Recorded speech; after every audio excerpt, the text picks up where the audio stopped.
5, 4, 3, 2, 1. What's up, all you crazy capitalists, you witty whiskey enthusiasts? Welcome to the Whiskey Capitalist Podcast. I'm Ian. And I'm Shawn. And make sure you like, share, subscribe, follow, and comment down below. Go to solo.to / the Whiskey Capitalist Whiskey Capitalist, excuse me, not with podcast on there.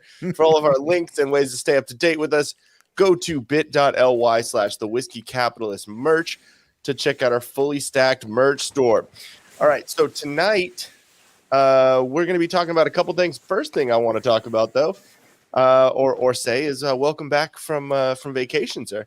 Gracias. Yeah, no, I got plenty of time to practice my Spanish down there.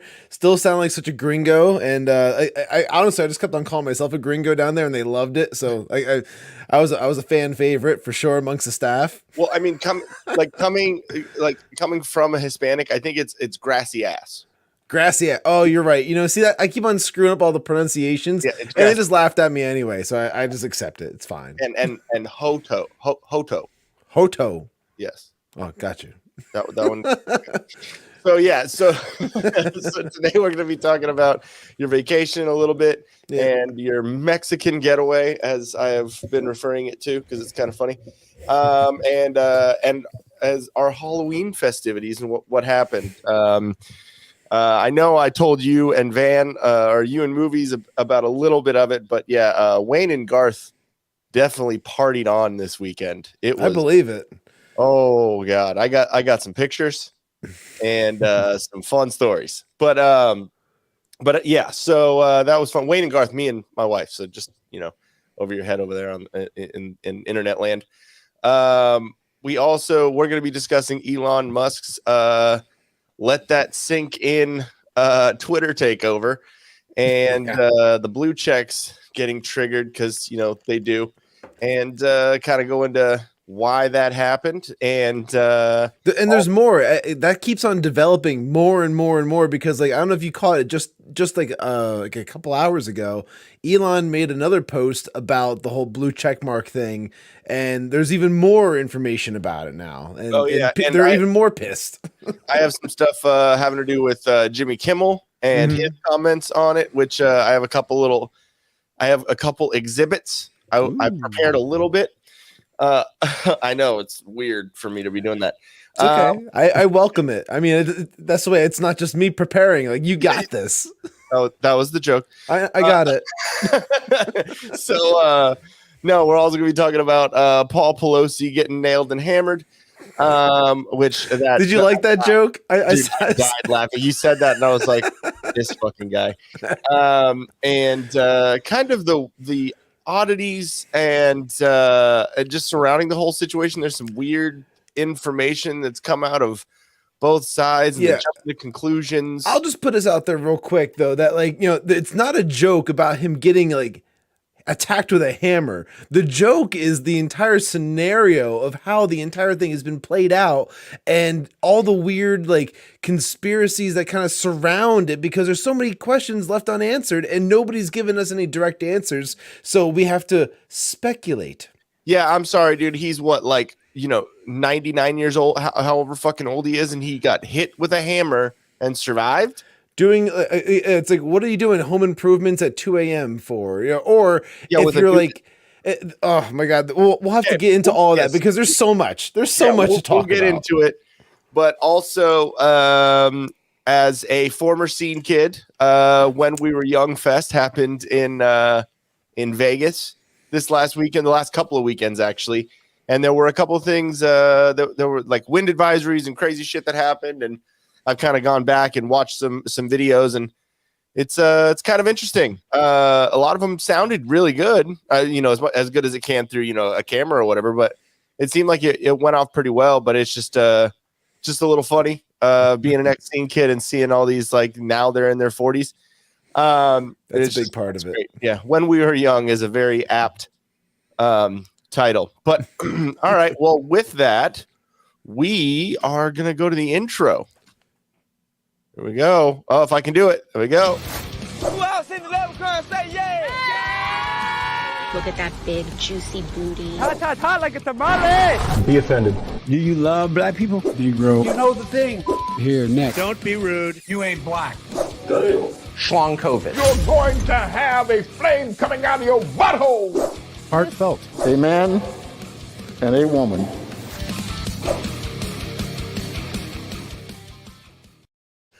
Yeah, and I'll just start. I have to apologize for why we had to do these different scheduled streams for this week because, yesterday was Halloween and I got 2 kids. Trick or treat's a big important part of like my family. I want to take the kids out trick or treating, so that's kind of more important to me than doing some live streams. So I apologize. Gay. I know I'm gay. So gay. Hold on. Sorry, I care about my family and I wanted to spend time with them. It's so lame. I know. So lame and boring. You just stop it with that shit. I know. I love them too much. I suck. It's suck. horrible. Hold on. I actually have. Oh, really? What'd you screw up? That's lame. I have a new drop that I forgot to put in here. And I just realized that I need to re-render it. Oh, it's okay. Well, you got your photos pulled up, I'm sure, for your do you Wayne have and Garth thing for vacation or no? Yeah, I got stuff for vacation. I can pull up some photos and you want to do that? Yeah, I got. I don't know how like the move files work with Move doesn't. That's why I'm having to re-render. That's annoying. Okay, I think I can pull up some other things. I have like little video clips though. It's really fucking annoying. I can't share those, but I can share some images at least. So yeah, if you got some. Yeah, dude. I mean, the video clips really are what sell this fucking shit, of course. But like, it's all good. So like, I was down in Riviera Maya, Mexico, with me and my. No, it's Riviera, not Rivera, right? Not Rivera. Yeah, it's not like, I don't know, I guess baseball player or something like that. It was Riviera Maya. Okay, yeah, because you kept saying Rivera, and I'm like, no, I didn't. When did I ever say Rivera? Dude, every single time you texted me or put a tweet, it was Rivera, not Riviera. I swear to you. With the Rivera, like you're saying that's Rivera. That's Rivera. Riviera is Riviera. So what if I missed a fucking like letter? Like, Spanish has so many like useless vowels like in there. Like they double up on their vowels more than English. So you are a retard. No, not me. Spanish. Hey. I'm gonna go after the second largest language in the world and say they're retarded. Yeah. Okay. All right. We'll go with that. Let me share some images, dude. I guess. Whatever. If you're gonna be like that, then this stream's not gonna last too long. This was the view from my window. So like, I mean, like this is just your typical. Awesome. I know it was absolutely beautiful, and like that little temple thing over here. That's like the pool house, I think. Because like on one side is like the regular pool that has like the pool bar and all that stuff, like and that was like a big detriment to me. Like the first time I went to Mexico, where I literally would go to the pool bar, drink a gin and tonic, and I would bring 2 back with me. And then I would drink those, and then I would go back. I would drink one, and then maybe have a water. And then I would go and I would bring 2 more back. And by 5 p.m., I couldn't walk, and I passed out on the reclining like chair or something like that. And like my wife was like trying to get me, like, Shawn, we have to go back to the room. Like, we have to get changed for dinner. I'm like, no, I'm not moving. Like I couldn't do it. They had I want a sunburn. So then this is the first time I went to Mexico too, by the way. They left me in the room and they just called room service for me. So when I would wake up, there would be food there for me. So they just went without me. Well, who all was it? Was it just you and your wife, or? It was me and my wife, and her dad and his wife as well. So like, because like he's like a member down there, so it's like one of those all inclusive kind of like membership resort things. So and her being his daughter gets like the whole like beneficiary benefits. He's the beneficiary. So you're obviously you're comfortable with your antics around her dad then. Oh yeah, no, he knows me very well. He knows me very, very well. Say that's fucking ballsy right there. I'm gonna get fucking plastered. Oh yeah, no, we were getting pretty shitty. Even this trip we got pretty shitty too. Yeah. And like I think the very first night we were doing tequila shots and drink. For me, like I mean, like I'm not a big tequila guy either, but let me tell you, I grew to appreciate it more and more as I was there. I did tequila tasting, which I think I did. I did include an image here, so I can bring this guy up because this is probably honestly the coolest part of like the trip for me. I know your face is kind of like meh, but like I can't. It brings out the Mexican in me, dude. I can't. Dude, no, I'll fight people every time I've had a sip of anything. I'll like start fights or start some sort of altercation. It's bad. So this is Rudy. Rudy is a server over there, and I would have fought him for sure. No, he was cool as shit. Rudy was awesome, and like the coolest part about him was is like he sat down with all of us, and like he knows like all the ins and outs of like tequila and mezcal and whatnot. He's trying to introduce us to like what's good mezcal and what's good tequila versus like like the shit stuff that you might find and what to look for, and like you don't have to spend an arm and a leg to get good tequila. So like he had like a whole like Shawno, Senor Shawno. Nothing smuggled up your ass, I hope. No, so like when I was coming back through customs, they were asking me, "Did you bring anything back with you?" And like I stopped in the duty free shop and I picked up tequila. I'm like, I have tequila with me. Like, how much tequila? 2 bottles. And they're like, who's it for? I'm like, well, I mean, they make good gifts, but they're for me. Yeah. Like it's like going to give me the 9th degree over fucking like or the 10th degree for just some tequila. Who gives a shit? Well, I mean, talking about anything smuggled up your ass, and you just said the duty store, The duty free store. It's duty free. yeah, free. They're like, wait, is there anything in your ass? No, there's nothing in my ass currently. But this dude, like, he knew so much shit about like mezcal and tequila, and he was like having us do this weird thing where like I guess like to smell all the fragrances that are in some of like the mezcal. You actually like would take like a dab of it into your palm and like rub it like rubbing alcohol like into your hands and like smell your hands to kind of like get the aroma of like the tequila. So if he didn't play the joke of like, hey, do this, and you smell your hands and you smack their hand, if he didn't do that, I'm sorry, I can't hang out with this dude. I mean, no, he didn't do it because there's a bunch of old people too there. It's not just me. You can tell by the one dude's leg there in the corner. Like it would have broken their nose. Like he's so fragile. Yeah. But like, let me tell you what, like honestly, the best thing I had on that table, besides like Don Julio 70 is like delicious. And I saw, hey, movies, like you were drinking Don Julio 70 over the weekend.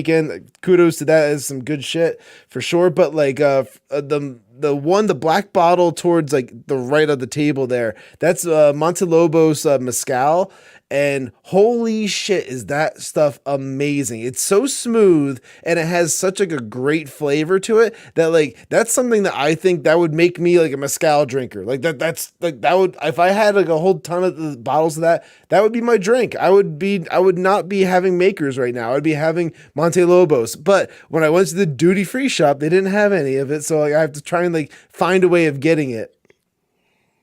duty. But honestly, like that was so fucking cool, dude, because like the difference between mezcal, and I was going into one of the conversations we were having on Twitter, is that like the difference between mezcal and tequila essentially is like how it's made and what's included in it. So like tequila is actually watered down because like they actually have to like filter and add water to lessen the potency of it. It's like, yeah, I remember you saying something about that. Yeah, but like the mezcal is basically Mexican moonshine, where it's, they get it from the agave plant. There's a bulb in the underground, which is called the piña, and like that is like then like smoked and ground up and all that. They get the liquid out of that, and that's then put into a tank, and they're able to ferment it, and that turns into mezcal. So it's really fucking cool how they do all that stuff. And apparently agave grows like fucking weeds down there, so like there's no shortage of it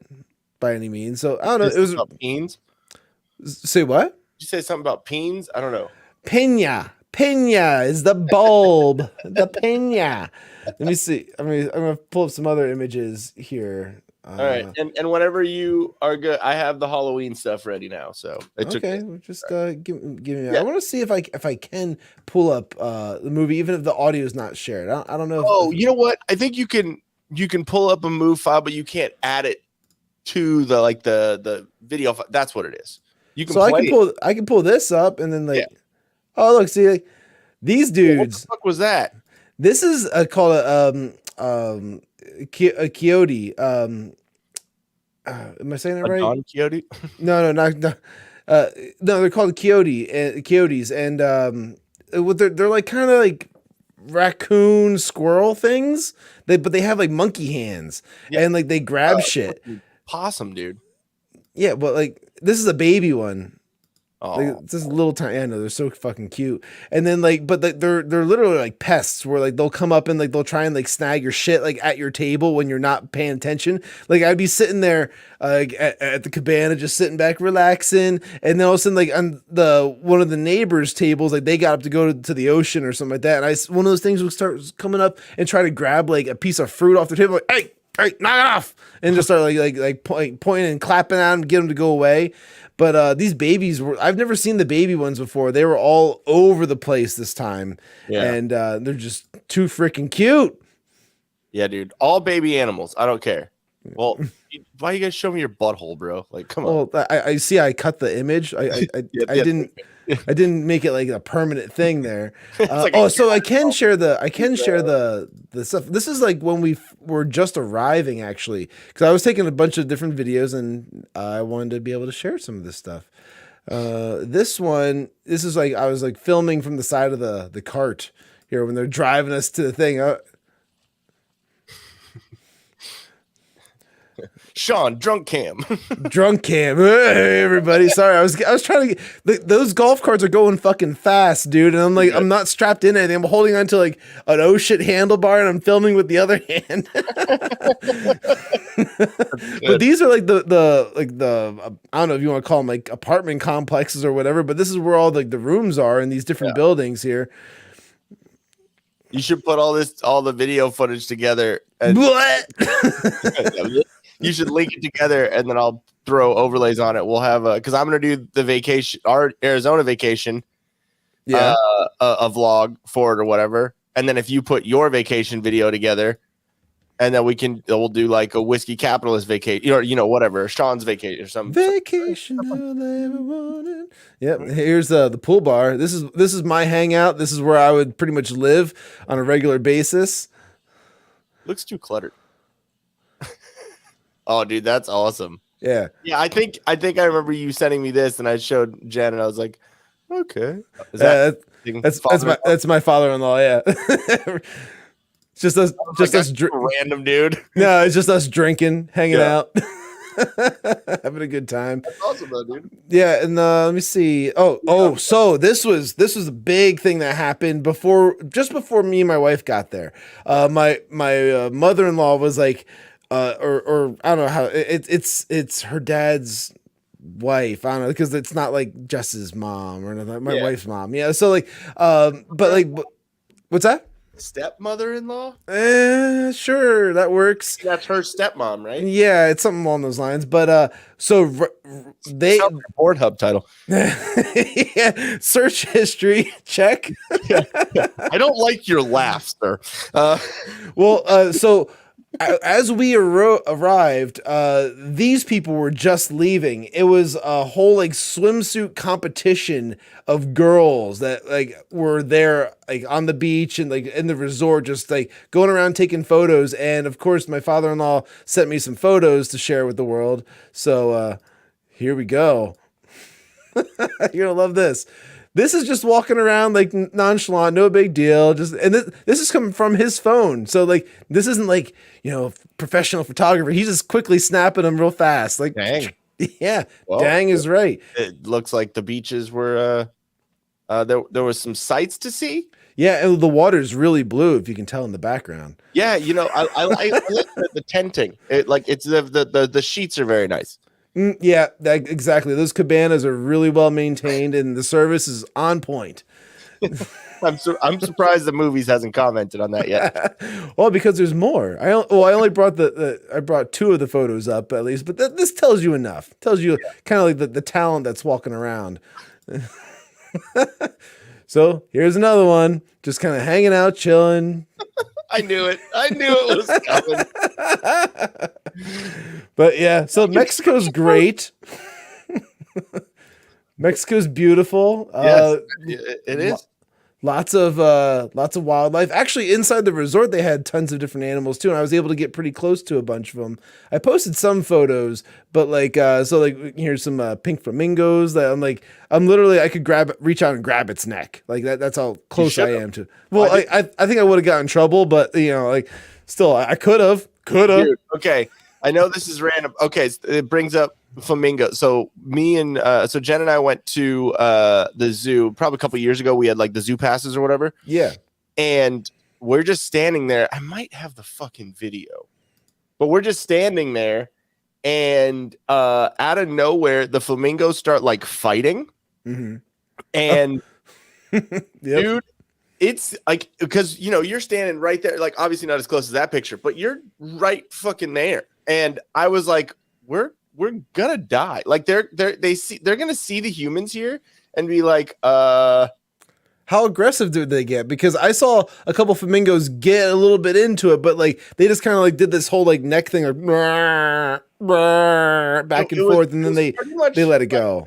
God damn it. Okay, really? I have a video clip of that too, but like if I can pull if that up bring eventually. that up, I'll find this one. Yeah, well, that one's still on my phone. I'm not gonna pull it up on my computer right now. I'm being lazy, but I can pull up a couple other images here real fast, and then we'll move on. Yeah. So we went to this. So there's like 5 resorts within this compound. Okay, so like we're like in the 3rd of like the tiered levels. There's like the base level, which is just like you get the beach and you get like a shack, and then like there's the second one who's like you got some restaurants, but now you got like a little better room and like a little bit of a better beach, and then there's like the really good beach, which is the one that we were at. Yeah. And then like as it goes higher, you kind of lose the beach, but you get more like fancier restaurants and foods and this and that. So like there was a magic show that we went to, which was like at the top level one called the Grand. Okay. And like we took a golf cart over to that, and then we're hanging out over there, and we're just kind of like taking in this place because like it's so over the top gaudy, like with like the amount of things and like the way they decorate it. I have to show you this ceiling that was in the main room when you walk in. It's like the Sistine Chapel. They tried to like make it super like Italian gaudy. Like look at this shit. So it's like it's so over the top. Like this is like the main lobby of that main like that top tiered like hotel resort. And like wow, okay, that seems a little over the top. Don't really need all of that. Then there's the view, which was right outside there, which to me I thought this was the cooler image, and it's of like I think this is just like just a monument they built outside to make it look like, hey, look, you're really close to all those like Tulum temples and whatnot. It's just like, oh yeah, so like, that's pretty cool to look at, but. Nice. Yeah, but I mean, like, obviously it's not like the real thing. It's just like, it's there to kind of make you feel like you're in Mexico. Build by Don Julio. Little Rainey's dragon busting through the floor. It's dragon busting through the floor. But it's going to be more like, bing. But yes, so it was a blast. I got to practice some of my Espanol, got some great dinners. I found the flamingo fight? Yes. Cool, pull it up. All right, sweet. Let me see. Right now. So it looks like the American ones are these bright ones. They just started like. The light pink is either tuna or greater. Wait for it.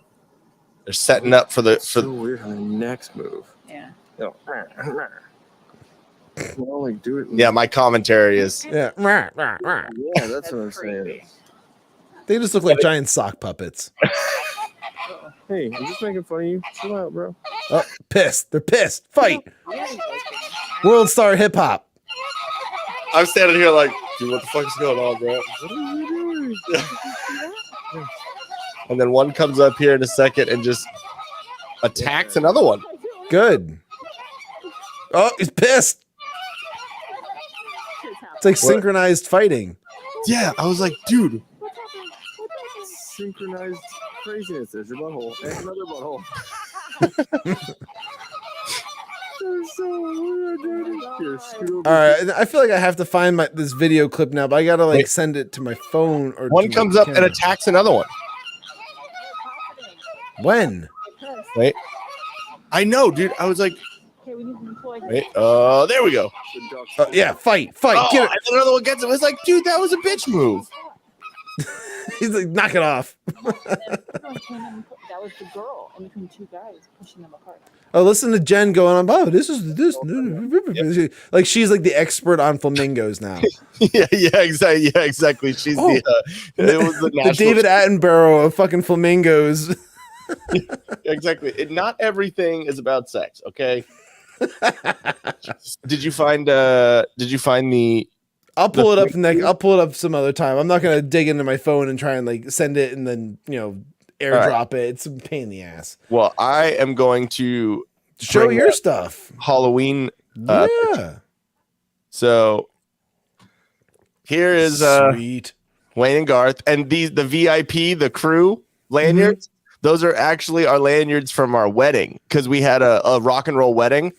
And so we made like backstage passes for us and all of the wedding party. That's awesome. And so, so we did this whole thing. Hold on one second. You know what?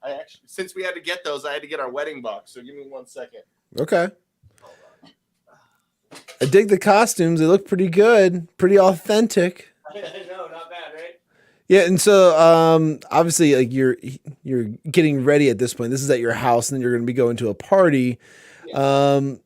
I don't know, like for myself, I didn't really dress up for any kind of costumes this year. Like I had costumes lined up, but the only thing I ended up dressing up for was when I did the trunk or treat, which was a couple of weeks ago. So I didn't really do any big outings. Yesterday, obviously for trick or treating, like took the kids out, but I didn't get into any of it because I was being a wet blanket, and that's no fun. But that's just me. So we did all the planning ourselves for the wedding, which I'm pretty impressed with us, if I do say so myself. So so the beginning of the wedding, like, so when you send out the invites, Yep. it was Jennifer Bourne and Ian Avina are having an open bar and a wedding. And then so our wedding flyer was literally a floor flyer. Yeah. Like had 21 plus, had all the cool stuff on there. And this is what was on the back of those VIP crew things. It was like this, the flyer, like, yeah. And then we had literal fucking tickets. That's really cool. Yeah, so everyone, when they got their invitation and all that, they got those in the mail too. So they had to bring those up to the little ticket taker. Mm-hmm. Okay, we made our own drink menu, right? Yeah. I'm gonna go through a couple of these. So the Black Tooth Grin, obviously, you know what that is, yes? Not really, no. Okay, Black Tooth Grin is a shot of whiskey and Coke. It's what Pantera used to drink. Oh, okay. So, and then a Sketchy Dude, which is a drink that You made.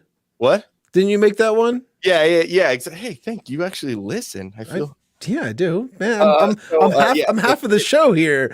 yeah, exactly. Well, that makes one of us. No, so it's cream soda and whiskey. So we had that, and then so we took just basic other drinks and just renamed them. Mm-hmm. So a rum and Coke was Rumming with the Devil. Nice. So rum, OJ, grenadine, and club soda. So just like fruity drink or whatever was called the 5-Finger Rum Punch. Vodka and tonic was a Simple Man. Vodka and cranberry was Raining Blood. The tequila, OJ, and grenadine was a Hotel California instead of a Tequila Sunrise. Yeah. And then the margarita was a Carlos Santana. Wine was the red blend was Cherry Pie. The Blanc or whatever was White Wedding, and the Spumante was the Hangover. Yeah, we were nerds. But anyway, it's cool. You have to do all that and elaborate on it. It's cool. Yeah, exactly. So it was fun, and like so many people were like, "Oh my god, this is the funnest fucking wedding!" Like, because we had like a band playing. Like the song that we came out to was "Stranglehold" by Ted Nugent. Yeah, and just all the cool, everything was like rock and roll instead of like your typical fucking cheesy cheeseball wedding. Great. Yeah. So, but anyway, so that was our that's what those little VIP crew things are from. And then so we saw Beetlejuice. Yep. And okay, so this guy, when we went down, we were like, oh yeah, we'll dress up as Wayne and Garth the whole time. We're like, how many of these dumb fucking kids are gonna know who Wayne and Garth is? Like, you know what I mean? Like, it all depends on what generation is out at the bar. If you go to like our generation, like a millennial kind of bar or something like that, they're all gonna know who Wayne and Garth are. If you go to like some kind of like Zennial type scenario, they might they maybe might know, but like I doubt it. I honestly was like, we're probably gonna get Kurt Cobain and fucking Dave Grohl. You know what I mean? Like that's probably more likely. And so but yeah, so we literally like got in the Uber. And the chick in the Uber was like, Wayne and Garth, party on. I was like, okay, cool. This is, starting off good. And then we went down. We literally got out of the car, and half a block down, this Beetlejuice dude was like, we met him again for this picture, but like halfway down the street, he was standing up on like a balcony or whatever. He's like, party on. And me and Jen look at each other like, all right, this is gonna be fun. And the whole time before that, we were like, dude, we're not going to get hammered. We're going to go out and have a couple of drinks and just watch everyone else get hammered. Right. Yeah. Right. Well, that was the plan. We're getting, a little older. No, you know what that is? That's that meme where it's like, we're only going to go out for one drink, and it's like 3 a.m. and they're all like a complete mess. Yeah. Pretty much. So like we started off smart. We were at my parents' house, my mom and my stepdad's house, and that's where that first picture was from. We were like in their kitchen just having a couple pre-game drinks. Mm-hmm. And pre-game drinks was a full hydro flask of orange pineapple juice and rum, and mine was 2 hefty whiskey drinks. But so anyways, so we get down there, we're like, all right, let's just take a walk, because it's fucking Old Town Temecula, so it's not like it's crazy. There's like 8-9 bars and clubs and whatever. So we're like, fuck it, let's just walk up and down the street and gotta like take our see what's going on. So we like walk around, we see all the dumb shit, and then finally we're like, you know what? Okay, let's go to this one place. It's called the Coin Op, and the Coin Op is basically like it has like pinball and video games and like all that stuff, but it's like a bar, so it's pretty cool. And so we went in there, and it was absolutely crazy. Like we waited for 30 minutes at the bar to get a drink. And as we're waiting, we're sitting there. We're like, you know what? If we're going to have to wait another 30 minutes for a drink, let's just get doubles. Yeah, that's the way to do it. Well, we don't drink super often, so not really the way to do it. And so we get up there. The whole time we're waiting, like there's a bunch of people like party on, like whatever. And so we're getting in the mood like, oh, cool, this is fun, And, it's the reinforcement. You keep hearing party, and you're like, okay, well, now I have to party. So Andrew WK just starts pounding in your head. Back to the party hard. Oh, yeah. Oh, I know. Oh, that's pretty much what it was. I'm surprised I didn't see any Waynes.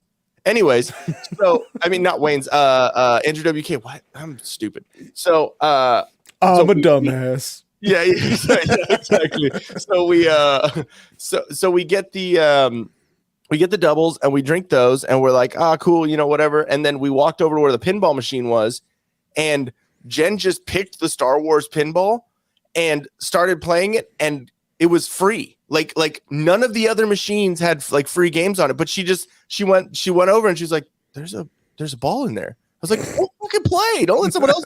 She starts playing, and it just, every time she would lose a ball, new ball pop out, new ball. And we were sitting there for like 20 minutes. We're like, we are children. Like we found the pinball machine, and this is what we're doing, right? Yeah. So that was like 20 minutes, and we're just like getting drunk or whatever. And right before we did that, we saw the Dance Dance Revolution machine, And so we're standing over there and we're like, I want to stand next to this because someone's going to come over here and play this and it's going to be so fucking entertaining.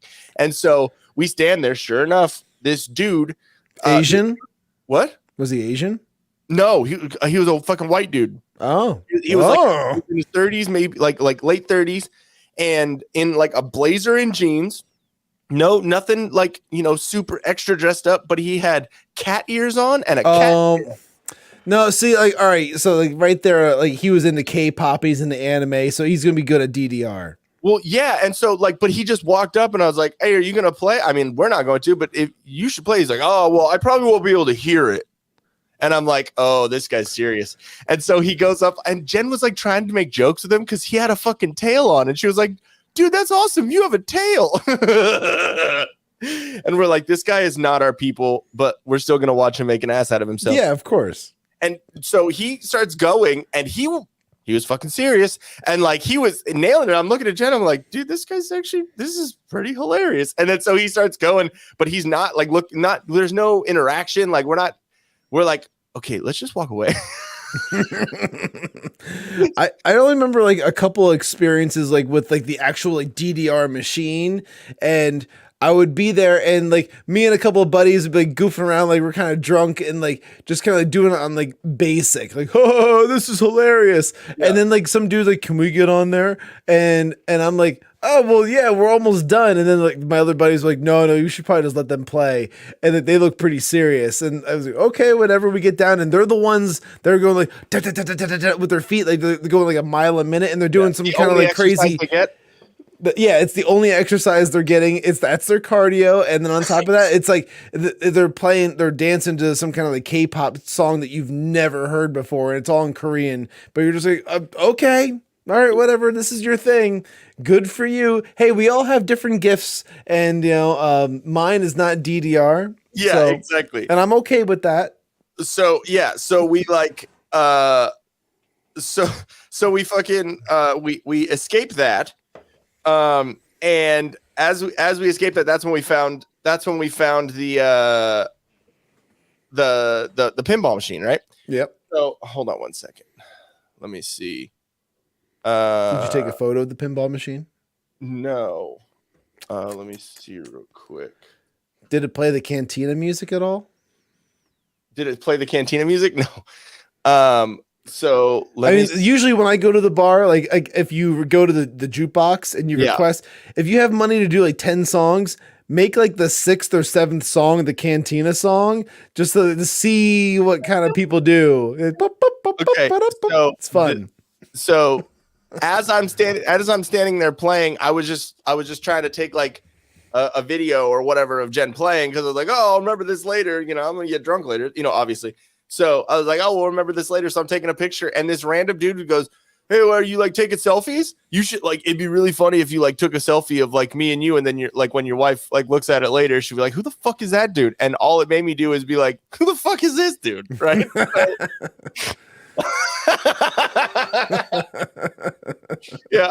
My face like, what's going on here? So that was fun. And then okay, let me see. So where are we? Okay.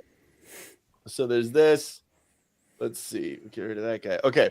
So we leave, and the Beetlejuice dude was this guy right here was the one who said party on to us initially and started getting us ready to go and whatever. Yeah. So he ends up coming into Coin Op. That's this bar that we're at. And in this picture, and I was like, hey dude, you got a picture? Can you send me that picture that you took of us or whatever? And he's like, no, I can't. Here, just take another one. Cool. So we took another picture and they were like, let's get the fuck out of here. Our drinks are done. So we start walking and we go to this place called Blackbirds. And so we met, I thought it was funny because like Garth says Foxy, sings the Foxy Lady. So it's like, oh, this is funny. So we took a picture there, ended up getting doubles there. And then I said, okay, let's take a shot. Say what shot we want. I like let Jen order. And she said a white gummy bear. And I'm like, we're going to be puking later. And so, dude, as coming from someone who used to work in the bar industry, like it's not easy to make that shot taste good.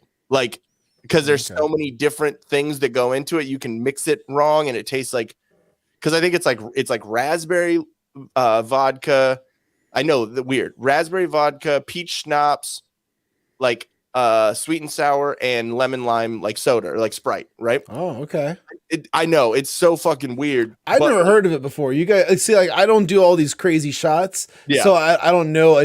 I would do like Yukon Jack or something. Yeah. That's like what I'm used to. Yeah, and so it was like perfect. I was like, all right, dude, like, cause you know, working in bars and shit in Austin and having like cheap little shots and working at different bars. A girl come in like, make this. All right, cool. I'm gonna try this. Mm-hmm. And so I told you about the drink that I made up, right? Yes. The peach cock ring. Yep. Okay.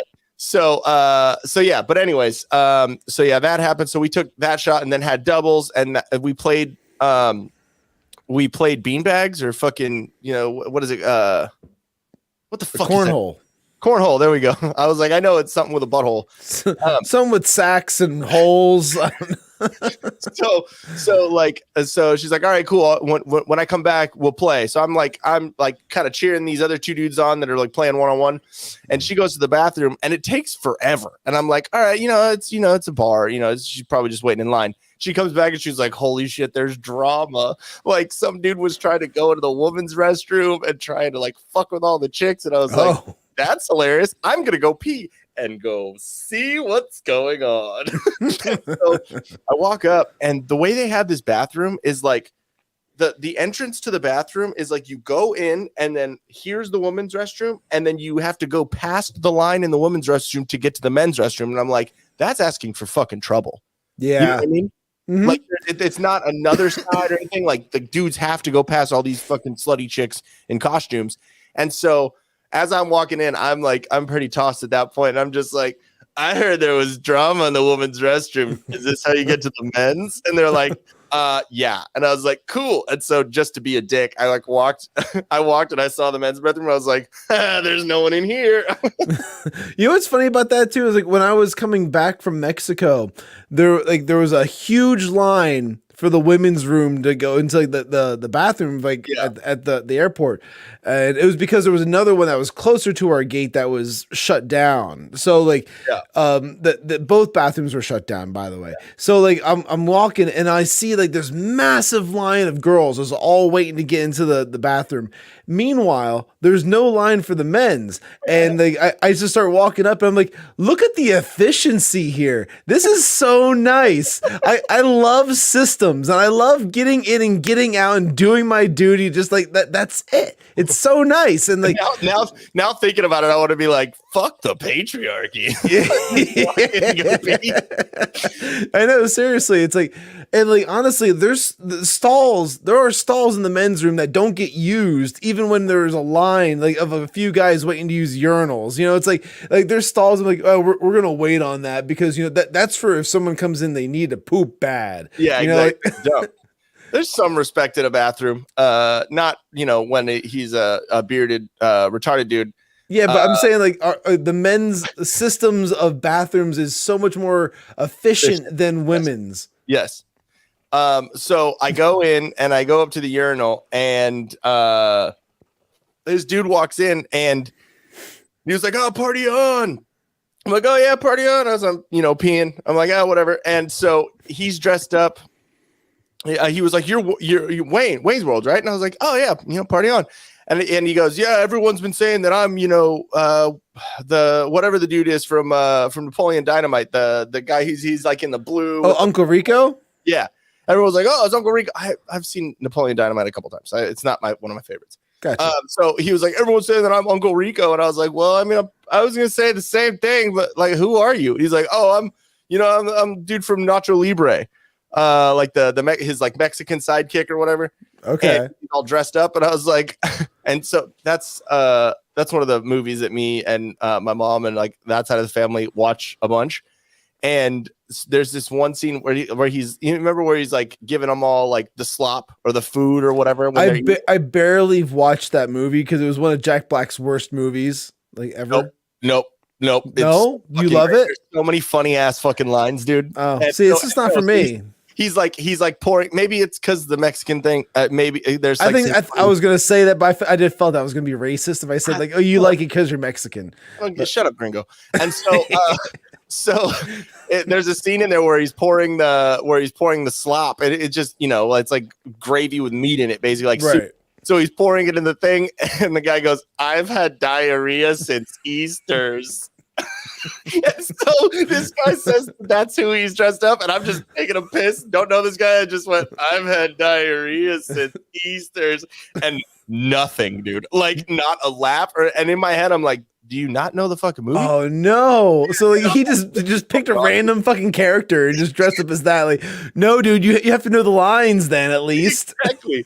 And so like I'm like, this is awkward. Good thing I'm almost done. So like I zip back up. It's dead quiet in the fucking, and I said it loud enough to where everyone, like all the girls lined up in line, probably could hear me too. Like it was not setting up for a good situation. And so like I zip up and he's still going, and I was like, I ain't gonna wash my hands because fuck COVID. And like, I just remember saying that, and I'm like, wow, that's not me. Like, I usually wash my hands. Anyways, I was hammered. So we get back.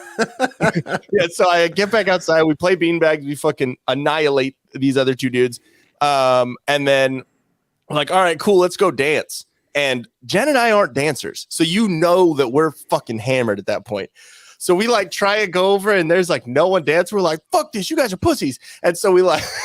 And so we fucking bounce, and we're hammered, and we go into the only bar that we have sworn that we will never go into. It's called Old Town Pub and Grub, and it gets ghetto as fuck, right? And so we're like, fuck it, we're drunk. So we go into this bar. It was like, $10 cover each, which was annoying. But we get in, and then we go up to the bar, get a shot, and as we go out on the dance floor to go dancing, like, every single person is like, party on, Wayne, party on, Garbo. So we're like in party mode. And then we're like right in the front, and the DJ goes, we got Wayne and Garth. Nice. So we're all, fuck yeah. Like, yeah. Dancing and shit. And then we go back up to the bar at the very end. They said, oh, it's last call. So we go up to the bar, and like the second we got up to the bar, I like look over, and Jen's all, like you know that look when that person's like, oh, you need to eat something or we're fucking done. Exactly, right? So we go up to the bar, and I was like, all right, cool. Well, I'm gonna order just a couple shots, and then there were like two people next to us. Is like a black dude and his like Mexican girlfriend. So we're not racist. And so they start talking to us, and they're like fun, and they like know who we are. And I was like, hey, I'm gonna buy you guys a shot too. So I buy 4 shots. So Jen bounces. She just goes outside. She's like, I can't be in here anymore. I'm going to puke. I'll meet you outside. I was like, well, shots. All right. And so, and then the black dude just leaves. And so it's me and this random chick. And I'm like, what the fuck? All right, well, cheers. You want the other shot? What about your boyfriend? Oh, he's not my boyfriend. What the fuck? I'm just like, this is so random to me. So like, just a random John, just. Yeah, exactly. Well, Dwayne probably. So. John Jarius. And so me and her like, cheers, take the shot, and then I have just 2 shots, and I'm like, well, fuck it. And so we go, and so I go outside, and like what you're not supposed to do at a bar is just give random people drinks, and you're not supposed to take random drinks from people. But I just turned around, I was like, anyone want a shot of whiskey? Cool. And then I went out to Jen outside, and she was like, I'm not taking that. Hey, do you want a shot of whiskey? And then we walk out. We seem to have found the only place where there was a homeless dude shopping cart, and Jen picked there to sit on a bench by it and puke. And so she's laughing as she's puking because she's saying she's puking on some dude's home. I'm not kidding you. She's puking and laughing. It's like, puking on your home. We're fucked up people. So and do you have photos of Jen when it was like the shit show Jen? Like, do you have photos of then? You're like, yeah, I do, but I'm not showing them. I'll show one. And so I was like, well, looks like we're not walking anywhere. We should just go up to the parking structure, because at that point I called my stepdad, and I was like, because they were at the casino like down the road. Yeah. And I was like, hey, can you guys stop gambling and come pick us up? We're drunk. Cool, thanks. And so I get off the phone, and I do have a video of her puking. I will not show it. No, don't show that. Don't embarrass your wife like that. But like, oh, she already hates me that I videotaped her. And so all I did was play the video. She didn't even look at the video. She just hear the sound and she's like, I fucking hate you. And so no, I was like, yeah, we should walk up to the parking structure, because they're gonna pick us up. And all she didn't even answer. She just goes, hello! And I was like, well, that's a no. And she goes, shut up. Oh man, it was good. Okay, so here is us with Freddie, Slutty Waldo, Amy Winehouse. I don't need to say slutty or that's dead. Just Amy Winehouse. She's dead now. Yeah, well, yeah, but I mean, you would sober for like what, 15 years? Yeah, this is slutty Waldo for sure, but that is just Amy Winehouse. Just slop. And then Jesus. And I was like, when I saw that, I remember looking at Jenna, like, next year, I'm going to go as Jesus and you're going to go as Mary Magdalene. I was like, great. It was like, you want me to dress up as a prostitute? I was like, it's funny. That was Jesus' buddy. Yep. So while we're waiting for my mom and my stepdad, I was like, I'm drunk. I'm going to take the worst fucking old man, like just the worst fucking Facebook picture angle of an old man. And then I was like, I call those like the reverse selfies when it's like going on the up, it goes up your nose. Mm-hmm. And then we have Jen. Not having any fun. Yeah. And so we piled her into the back of the car. And I was hammered. I was fucking absolutely hammered. And then so we get to my mom and Ron's house and, we get in the driveway. Jen doesn't get out and she just opens the door and starts just yakking on the driveway. And so I'm like, I'll be out here for a minute. And so when I come back inside, there's an air mattress set up. There's like all like whatever. So we're able to crash there. And I like put all the snacks out for her, put like pita chips and water and fucking all the things and gave her a blue trash can with that. So I like literally just put her hand in it. And I was like, hey, if you need to fucking hurl, but yeah, so that was fucking great. And the thing that I'm mad about is the fact that the thing that I'm mad about is the fact that so we put a Dixie cup in her top pocket. So just in case, because from the movie, if you're gonna spew into this, yeah. And we put it in there. So just in case we saw some drunk girl fucking hurling, you could play that joke on her. Yeah, exactly. And what I didn't do is I didn't take the cup from her and give it to her and say, you gotta spew into this. Damn it. It's like, when you miss, it's like a ruined opportunity. Yeah. And you're not gonna recreate that at any point. Ever. Like, so it's done. Ever. It's in the past now. Yes. And we were so fucking hungover on fucking Sunday, dude. Like we slept until probably 11 a.m. or like 12 at my mom and Ron's house, and then left and like hangover, headache, like trying to drive as slow as possible home. It took like 15 minutes, and then we like got in. I fell asleep in the shower because I was trying to let the hot water hit my head and just like get rid of my headache. Yeah. And then got out. She was asleep the whole time, and we slept until I don't know 7. And then woke up, had a little bit of food, and then went right back to bed. Yeah, rough. Then she had to go to work. I didn't. Well, at least like so with my trip, it was like a matter of just like we drank so much that like my liver needs a break. Like I've been narrowing it down to just one drink per night now. So this is my one drink. Yeah, for tonight. Yeah, I'm good. You're good for a while. I'm good for a minute. Yeah, gotta rest up. You gotta rest up and recover. Drink lots of fluids. Yeah, the whole bit. It's a whole recovery process now that we're getting older. Oh yeah, exactly. The electrolytes. I crack up every time I hear electrolytes because I keep on thinking of Tropic Thunder. Electrolytes. Wasn't Pedialyte though? Okay, Pedialyte. That's still for children. But it's right. Yeah, exactly. So no, we got like the healthy electrolytes. Gatorades. Yeah, without sugar. Because my wife is a retard when it comes to the healthy shit. Oh. But I think made us feel good. But anyways, so past our experiences of this last week, let's get into some news.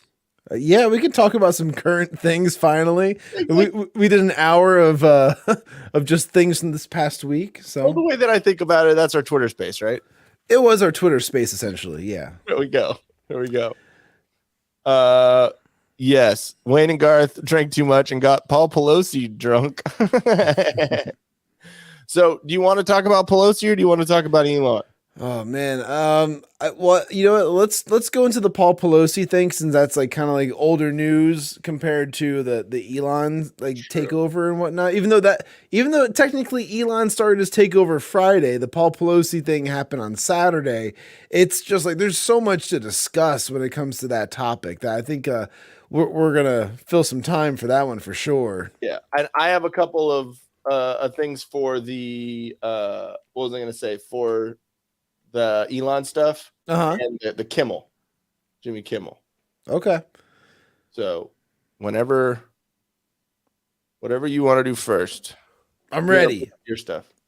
I'm ready. Let's do it. So obviously I think we should just probably go right into the whole the fact that well, let's first talk about the whole scenario, what happened with Paul Pelosi. Yeah. And then we can add on to that, because there's even more that ties Elon into the whole thing now that I'm sure you're aware of. Actually, that's genius, because that's what I'm going to start talking about. Yeah, exactly. So all right. So what we know, and I made this kind of list on Telegram too, because there's a lot of theories floating around out there. There's a lot of theories, and there's not a lot that we can really confirm about, besides all right, the 2 a.m. phone call, both men were found in their underwear. Paul Pelosi was attacked with a hammer. Wait, Pelosi was found in his underwear? Yeah, he was found in his underwear. You didn't know this? I knew that he got hit with a hammer, but if he was found with a in his underwear, along with another dude that was in his underwear. And I got news for you. That means you're gay. But all right. So to play his devil's advocate for just that one little tiny scenario, but there's more to it. Of course, there's so much more to this. Yeah. If it's 2 a.m. and there was an intruder, essentially you would be whatever you're sleeping in. Maybe he's just sleeping in his underwear. Okay. Yeah. So, all right. So let's just rule out that real quick, except for the fact there's so much behind this where, all right, you're in the home of the third most powerful person in the United States. Okay. Yeah. You have the president, you have the vice president, and the third person in charge is the Speaker of the House. It's scary that those are the three people that could run this country. Yeah, I know. But so just going down the line. So there's Secret Service and security 24/7, whether you're at the house or you're not. Yeah. They're going to be there protecting the property. And you would think that after someone tried to dropped a deuce on Nancy Pelosi's fucking driveway, you think they would up their security a little bit. Oh, the chances are that the security was upped, because the fact is the call came at 2 a.m. where Paul Pelosi, you can hear in the recordings where he says that he was attacked with a hammer and that it was his friend. He says he calls him my friend. Yeah. Okay. That's one thing that I have a question on. Okay. So with me, I like to wait. Obviously, you can talk shit and bring situations up, but I like to have as much information and real information as possible. And so I usually wait with police shootings or anything like that. I wait for the body cam. I wait for the actual real evidence, right? And so some of the phone call stuff, I don't know if I can actually believe it to the full extent, because it sounds iffy to me, and that's just me and trying to rationalize shit. Okay, so for me, I thought that the police call would have been the one piece of actual physical evidence where it's his voice saying that, you know, his friend and like, you know, like where he got attacked with a hammer, and that his friend was there and whatnot. So the thing that gets me with the whole thing is like, all right, so how did he get inside the house without being invited in the first place? You know, like, so he had to have gone in there. Struggle, no signs of forced entry. Well, I mean, not, you know. You know what this whole thing feels like to me? This whole thing feels like Patrick Bateman. Like, where he would, Patrick Bateman would go around in his fucking limousine, like in the back seat, and he would go and pick up a hooker and then bring it back to like his place, and then, you know, do weird shit with the whole scenario or whatever, like, or kill like the hookers and stuff like that. Yeah. But like, how else does all of this happen unless like there's some type of like exchange going on? Like, so like two men in their underwear at 2 a.m. having a hammer fight. You know, because Paul Pelosi also had a hammer in hand when he was attacked and he got hit in the head. So it's like, what's going on? Is there like 2 a.m. home improvements going on? Or is this a drug or a sex deal that's gone wrong? Like gone awry? Like there's something weird. Bob Villa in a while. What's that? It said, we haven't seen Bob Villa in a while. We're going to start a new show. Well, I was hoping to be more like they were watching like something like Home Improvement, like Tim Allen. Like, again, all of this can be just like speculation. And of course, like, and, you know, people are getting upset that anybody, like any conservatives, are making jokes about the entire thing. Like, listen, no one finds it funny that Paul Pelosi was like nearly killed by a hammer, like to the head. Like, no one finds that part funny. The thing that people are making jokes about is like the ridiculousness of the entire scenario. How did it get to that point? Did this guy sneak past Secret Service in his underwear with a hammer and then scream out, "Where's Nancy?" And now the thing when it comes to the whole "Where's Nancy" thing is that like they're trying to make that phrase tie back to Trump. So now it's Trump's fault that Paul got hit with a hammer because they were saying "Where's Nancy" during the January 6th insurrection.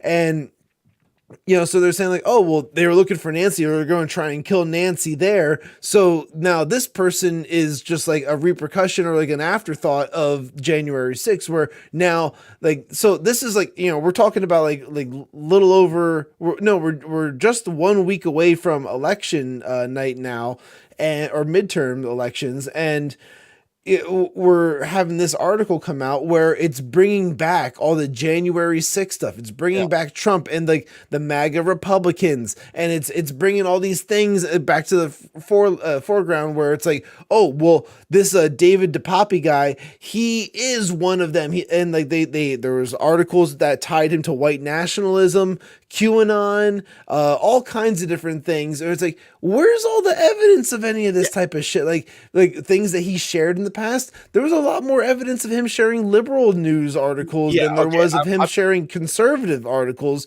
But like, it's all about like, oh, well, what did he say and what did he do? He attacked Nancy Pelosi's husband. Nancy Pelosi is a Democrat, therefore he has to be Republican. No, why are we picking fucking teams on this thing? That is like, so stupid. It's like, I'm totally, if you want to like pick teams or whatever, I'm totally going to believe that a nudist hippie drug addict is totally far right. Yeah, he's uber conservative. Yeah, right. Exactly. It's just too weird. And then also, if you think of the "Where's Nancy" thing, well, how you can also say maybe he was being like, "Hey, where's Nancy? Because we're gonna fuck, and I don't want Nancy to find out about." You know. I mean, it could be anything like that. It could be anything like that. But like, again, it's all speculation. And like, thank you for that, movies. Like, somebody else wore shoes on January 6th. Oh man, like there's so many things that tie them together.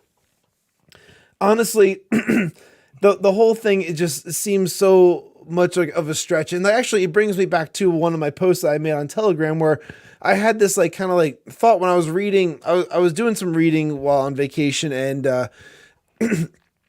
it was from this like one guy. His name's he's an author like Jim Goad, and like his opinions are very kind of like they're not centrist, but they're very kind of like anti-establishment, where he's kind of like he's not for, like, even though you may agree with some like conservative viewpoints, he's not for the conservatives. He's not for the liberals. He's not for anybody. You know, he's just against the entire system. And he had a lot of like interesting insight. And one of the things I kind of took away from it, and I kind of created a post where, like, you know, I wanted to get away from saying things like left and right. And the reason I want to get away from saying that is because on either side, me and you have had these conversations before, Ian, where we talked about the fact that there are people on either side of the aisle that, you know, we could consider like, you know, brilliant or complete morons, you know, and he isn't suicidal. Yeah, no, exactly. But you know, we talked about this where like, there's Russell Brand's, Jimmy Dore's, Tim Pool's, like, yeah, exactly. There's people on all sides of the aisle where it's like there's genuine thought processes going on, and not just kind of like blatant, like repeating the narrative or just like dumb, just jargon of nonsense. It's just so. What I was getting at was I wanted to eliminate the language of calling people left or right and just kind of start referring to things as like logic versus lunacy, where it's like, okay, I saw that. It was, you know, it made a lot of sense, and it's also. You're not going to be able to get fully away from obvious left and right. Right. You can't, and not entirely. Starting out with logic and lunacy, and you kind of go through that, and you're like, okay, but then, you know, it's facts, and I know, you know, facts are racist or you know, whatever. But like, if you sit and you're like, okay, mostly the logical points are coming from the right, and mostly the lunatic points are coming from left, then you can separate it out and be like, okay, yeah, there's a couple on each side, but for the most part, it's separated this way. But when you see it like that, when you see it and there's like, oh, you have a few points over here, but a majority of the points are over here, or vice versa, whatever it might be, that's giving you a bell curve of like where things are located. And like, obviously, majority of like the logic is found like towards the center, where you have these fringe sides of left and right, which tend to be like the lunacy. Yeah. Like Kamala with the Venn diagrams. I love Venn diagrams. Isn't it? Like, I know. Oh, I know. It's comical. The yellow school bus. The sound bits are just hilarious.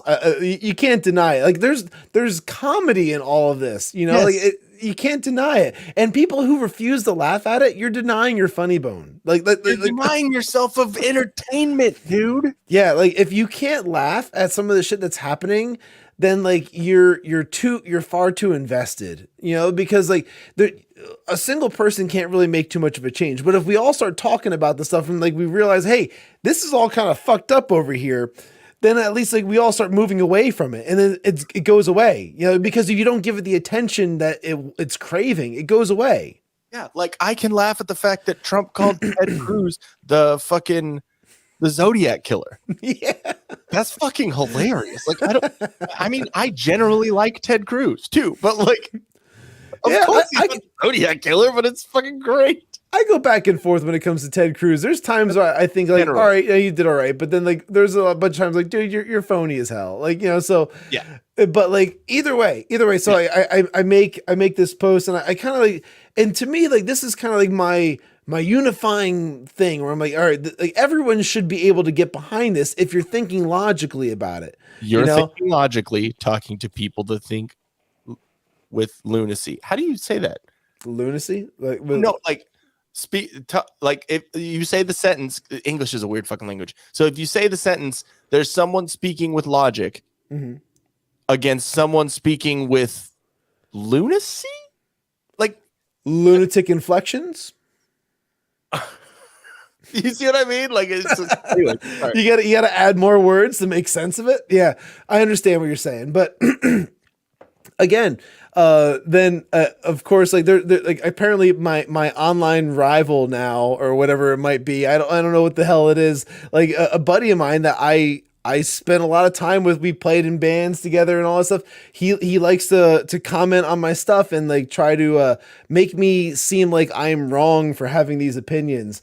And he's recently called me like, you know, far right and like extreme. And oh, is this the dude you talked about? Same dude from the Facebook thing before. So now he's like kind of like commenting on my Telegram stuff, trying to almost shame me into like what I'm saying and what I'm doing here. What you should say is shame is wrong.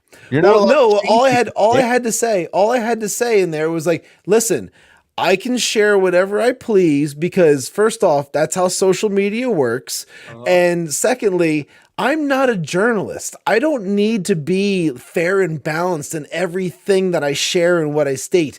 My channel is not CNN or like Fox News where I need to be like fair and balanced news coverage coming from Shawn Cav's Telegram channel. Try to relax your anus. I don't have to do that. That's not who I am. Like, so I'm going to share things that I find interesting or that I like. Why? Like, and if I find something like that pisses me off, I'm sharing it to share like my opinion on that particular thing. I don't have to share it to like, because like, oh, well, this is an important thing that came from the left. Like, nah, fuck it. Like, I don't, maybe it's interesting. Maybe it's not. I don't know. But if it's not something that catches my attention, I'm not going to fucking share it on my page. That's what you have your page for. Exactly. And like when they said like, oh, all I share is right-wing content. Well, you know what? Maybe I'll stop sharing that if you stop sharing only left-wing content. I threw that. The mirror, it never gets shown to them. It's like, dude. Well, that's what I did. I shone it right back. Like, hey, look at all your posts. Everything's left wing for years. So you're like, shut up, dickhead. This is interesting. So, my dad also the back door window was busted out, not in, from what I heard. Waters. Okay, that's actually a really, really interesting thing when it comes to the Paul Pelosi thing. To get us back on topic, where obviously that means that the fight was occurring inside the building and not outside, where someone's not breaking in, they're like breaking out. It's very opposite, very different. But like, So anyway, I shoulder the burdens of the honesty and what? Oh, sorry. Go ahead. There you go. Yeah. Impartiality. Hey, it sucks being on the conservative side too, because you're gonna get picked on. That's just what it is. Well, and that's what it is. But then at the same time, it seems like there's a moral thing of not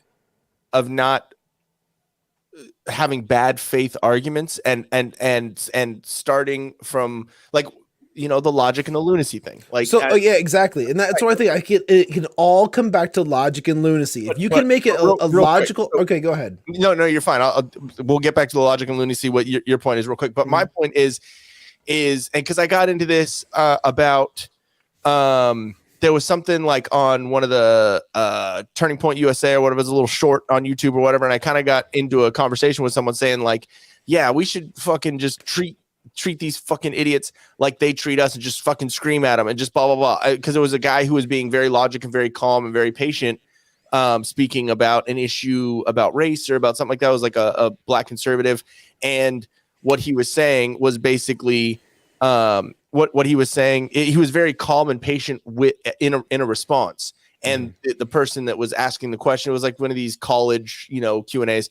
And and basically I was saying like, I'm glad that this person is being calm and rational because that represents our side well. But at the same time, there's a part of me that just wants him to fucking put her in her goddamn place and to shut the fuck up. And then a lot of people were coming back and being like, yeah, but then we're exactly like them. And I'm like, yeah, I get it. But that's like the dilemma and the fucking, that the enigma that comes with having the ideals that we have, because it's like, I don't want to be that crazy, but also sometimes giving someone a taste of their own medicine can help. So it's just like this weird thing back and forth, but anyways, you try not to feed into the stigma that is like the right-wing lunatic where it's like, oh, well, Trump 2024, like you don't want to feed into that stereotype. So like you try to have these like logical conversations with people where you try to like shine a light on something where you try to give them another perspective, but they typically don't want to hear that perspective. And like that's what you're going with you're getting at with the right-wing arguments, where it's coming from a place of logic. Yeah. It's mind-blowing to me that like people don't really want to hear that side of the conversation. They only want to hear the one side. Otherwise, it turns into name calling, and it turns into the conversation immediately goes down to like a third grade level of just like insults and I'm not listening, nana nana boo boo. Like it just like it's one of those things where it's like if you're talking about gay marriage, or you're talking about something having to do with the LGBT LMNOPQRS TV community, then they immediately say that you're homophobic, right? And then you're like, no, I'm not. Like, I just have. But that's how they shut you up. They shut you up with that. Well, and then it gets worse, and you're like, no, I just have questions. I just have like these are issues that I'm wondering about, and then it immediately goes, oh yeah, well you're probably gay, and you're probably. And I'm like, so wait, you're saying that I'm homophobic for asking questions and saying it's something about this, but your first insult is coming out and saying that I'm gay. Like you're saying it's like it's a bad thing. So like. You know what I mean? Like, yeah, well, it's this is what it is. If you have any comments that refer to race, you're a racist. If you have any comments that refer to like homosexuality or anything within that spectrum, you're homophobic, transphobic, name it phobic. So no matter what you do, or like if you are against the Democratic National Convention or something like that, or any of that, like you must be a white nationalist, like a white supremacist or anything like that. It's insane. Spot on, by the way. Okay, what do you say? Just trying to bring a hammer to a gunfight in political discussions, pun intended. Lefties love it when conservatives try to be the bigger person. Yeah, and that's the thing that I'm saying. Like, there's that bigger person moral. Like, And I don't want us to bring ourselves down to the point where we're just like doing the same thing of insults and whatnot either. This is why I keep on saying, like, you know what? If we stop using the terms of left and right and we start referring to people as like, versus logic and lunacy, like having these logical conversations with one another of differing opinions, to me, that makes the most sense. And we can all say, hey, that guy over there is a fucking lunatic. He doesn't know what the fuck he's talking about. Because then everybody can get behind that. And then if you shut out all the fucking lunatics, then guess what? Then that's when democracy's really been like restored, essentially, because now you can actually have real conversations again. But like that's kind of gone away at this point, because like if you weren't pro vaccination, if you weren't pro like Biden, like you were essentially like shunned for the past like 6 years.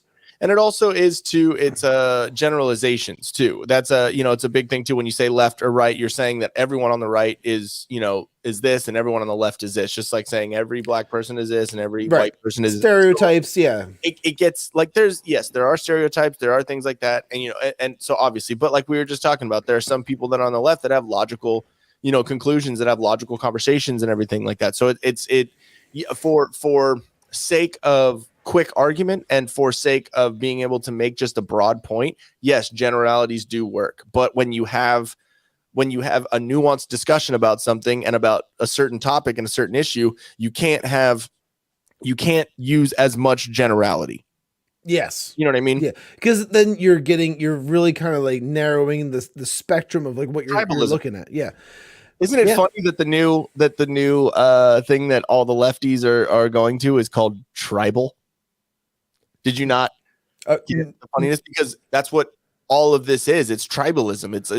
It's all that's what I've been calling it. I've been calling it tribalism for a while now. And that's the name of the new app. That's the name of the new fucking yes, Twitter. yes, that is the new one. Yeah, no, you're right. And I saw that. I even like bookmarked a couple of the tweets just in case I wanted to pull them up at some point. I literally they called it that, and I'm like, are you serious? Like, you're calling it exactly what is not good? You know what I mean? Like, oh my God. Yeah, it's almost like you can't make this shit up. Yeah, exactly. Like, hold on, let me pull it up. It's fucking ridiculous, dude. Tribal social, and here we go. It's tribal social, and we're going to share screen. Share my screen. Chrome tab. This guy. Boom, boom, boom. There we go. Tribal social right here. Innovative pro-democracy Twitter alternative that's free of hatred and fake news. And this is all out of fear of like Elon's takeover on from Friday. This is insane what they're going to all the Trump supporters who are accused of accuse us of censoring them and or new social media or social network. I'm sorry, I need to restart. You want me to take this one? Yeah, because I already had my bourbon and like I can pull it up here. To all the social supporters. Let me try. To all the Trump supporters who are accusing us of censoring them on our new social network, we don't censor any posts. Our algorithms simply filter out fake news, bigotry, and hostility. If you want to trend on our network, your post must be factual and free of bigotry. Okay. Wait, thank you for that. Thank you, Ian. But you don't have bigotry and hostility. That's censoring. Well, here's the interesting part when it comes to this. What You are a retard. What determines hostility and like bigotry? Like, you know, like where are all these determinations essentially? It's like, you know, if you really want to lawyer up on all this stuff, like this is the same problem that YouTube's come across, and like, you know, Twitter had this issue. Twitter's still currently, by the way, you tribal morons. Let me see here. So no bigotry and no hatred, right? So what's the first thing? Yeah, a caricature of Donald Trump there in the corner and a big fat head of Elon Musk. Twitter should be an arena of free speech, and it's got the KKK. Do you think that this is like hateful tweet? Dude, the only thing that Trump has to do with the KKK in any way is that he used to be Democrat. Like, sorry. To be completely honest, that's the only thing that he has to do, having to do with them. And then he was like, you know what? Nope, I'm done with this because they're crazy. Oh, and like, here's some other, like, we got like Kim Jong Un. Oh, it's like, yeah, because we had 4 years of peace with them, right? Like with the North Koreans.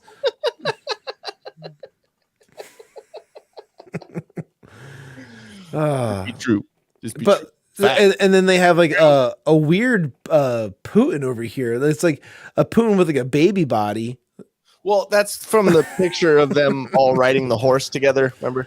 Yeah, or I remember him riding the horse or whatever. Yeah. But like it's just like an awkward image right there. And I guess that's supposed to be like Marjorie Taylor Greene over here. Well, you know what was Mike Lindell? It was Trump is dead, right? You What's see that? What? You see on Twitter, it's trending. Trump is dead. No, let's go to trending Twitter right now. It was maybe not anymore. Rob Reiner, that fucking. Let's go to trending. Bachelor in Paradise, Iraq. It was before we started. Okay, well I can pull it up still. Yeah, it's hashtag Trump is dead.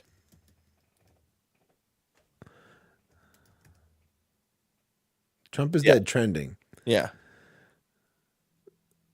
Oh, hold on. So we're not allowed to talk about Paul Pelosi and make jokes about it, but we can get Trump is dead trending, right?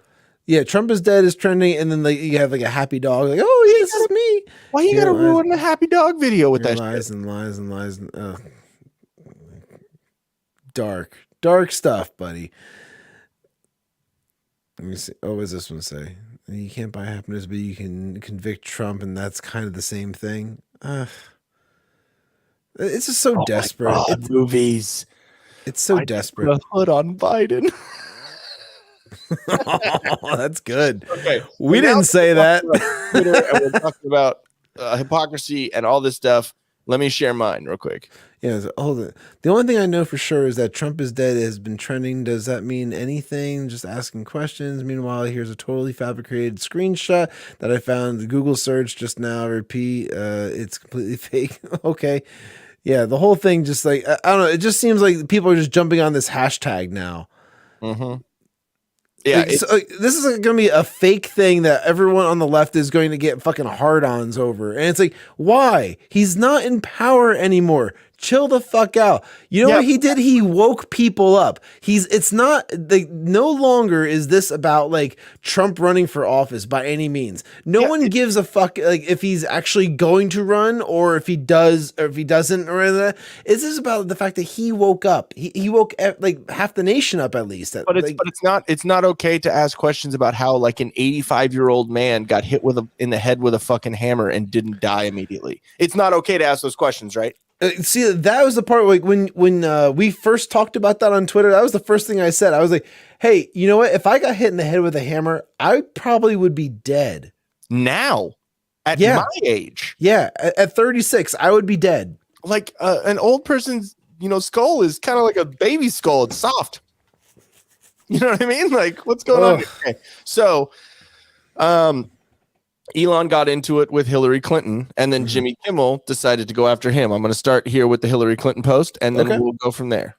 Okay. So Hillary posted October 29th. The Republican Party and its mouthpieces now regularly spread hate and deranged conspiracy theories. That is projection. It is shocking, but not surprising that violence is the result. As citizens, we must hold them accountable for their words and their actions that follow. The LA Times, they're trustworthy, accused Pelosi attacker David DePape spread. That's just because you've been to Mexico. Papi spread QAnon, other far right, bigoted, yada yada yada. Okay, so that's what she posted, right? Right. So Elon Musk says there's a tiny possibility there might be more to this story than meets the eye.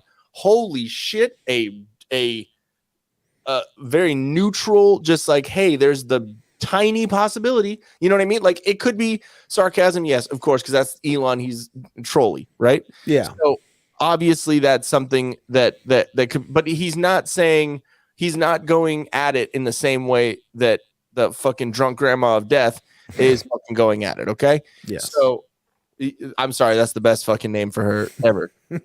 Fucking drunk cankles of death. And so Jimmy Kimmel says it has been interesting over the years to watch you blossom from the electric car guy into a fully formed piece of shit. Yeah, because Jimmy Kimmel isn't, right? Okay. I love Elon's response.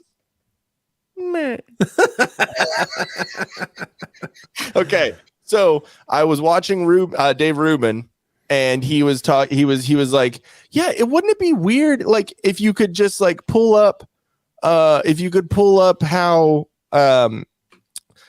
a piece of shit, right? Like it would be weird to pull up how Jimmy Kimmel's a piece of shit. Like there's no footage, right, of him being a piece of shit. Let's see real quick. Here's this one. Sometime at night, Carl Malone look up in sky. Carl Malone's hilarious, though. What the hell going on up there? Do UFO live on other planet, phoning home like E.T.? The Carl Malone skit was gold, though. I can't see. I won't take that away from the Man Show. I thought that was fucking hilarious. I can laugh at that now. Obviously, it's not, right. Okay, I get that, but it's like you're gonna sit here and say that he's a piece of shit when you're doing that, right? And it would be weird if you could like pull up other evidence, right? Like, yeah, I know, but I'm just putting it out there that like that. Yeah, now it would be totally frowned upon, absolutely. But that was the shit you used to be able to do in the early 2000s. It'd be almost as frowned upon as this. Oh, yeah. My body is my temple. That's why I start every morning with a brisk aerobic workout. But I can't do it alone. Workouts are easier when you have a partner. My workout partner is my maid, Marguerite.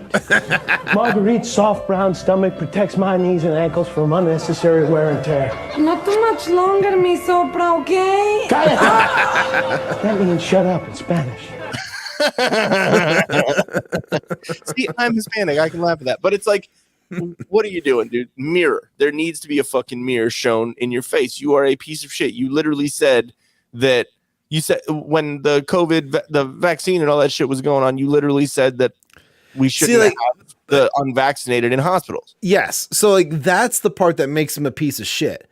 Like, that's the part, because like he was one of those ones that wants like the amnesty for like, the COVID amnesty type of shit where it's like, oh, well, we made mistakes, everybody. We didn't know enough information now. So we're sorry. We're sorry. Like the whole, like the South Park BP, like oil thing. Sorry, we're sorry. So like that, he's one of those types of guys. Now the comedy skits and whatnot, that shit's fucking funny because like Jimmy Kimmel, like early Jimmy Kimmel, because that's what you're showing. You're showing early Jimmy Kimmel where he wasn't afraid to do that type of shit. That was good.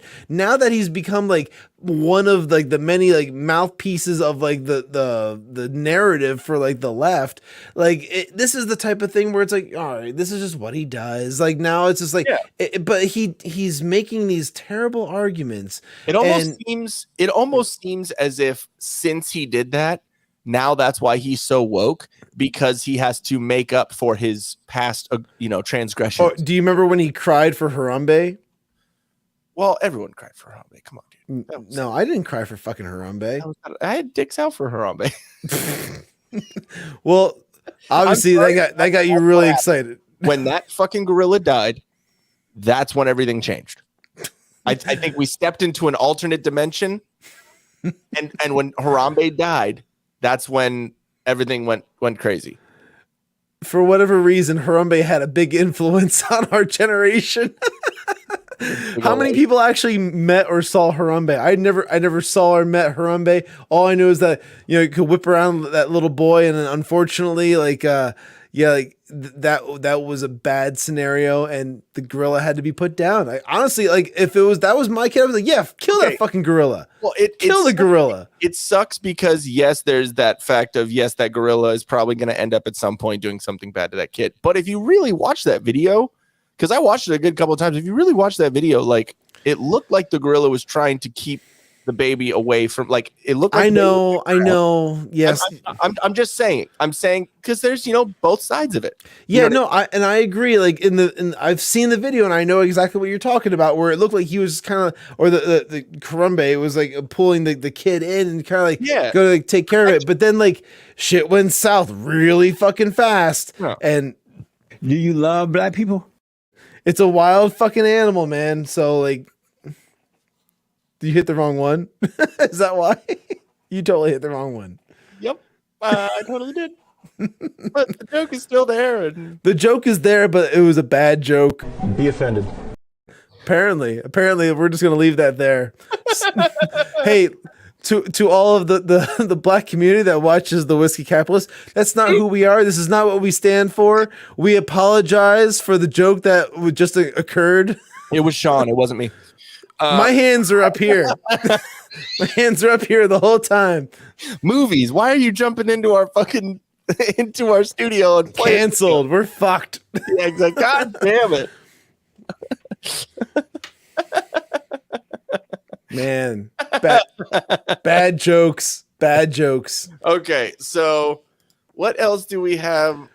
Oh, well, now that leads us into the whole Elon Musk takeover thing. Oh, yeah, sure. The Nancy Pelosi or Paul Pelosi Hammer Time attack party. You can't touch it. You can't touch this, David.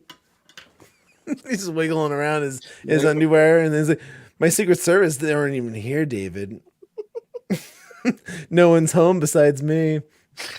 Where's Nancy? Yeah, she's not home tonight, buddy. It's so fucked up. All right, so bring up what you got on the Elon stuff. I'm gonna get the next topic ready too. So okay, yeah, I'll pull this one up real fast. So let me click on this guy and then share my screens. Boom. So this kind of leads us right into like what we were going on. Where like so recently, obviously we know Elon took over Twitter.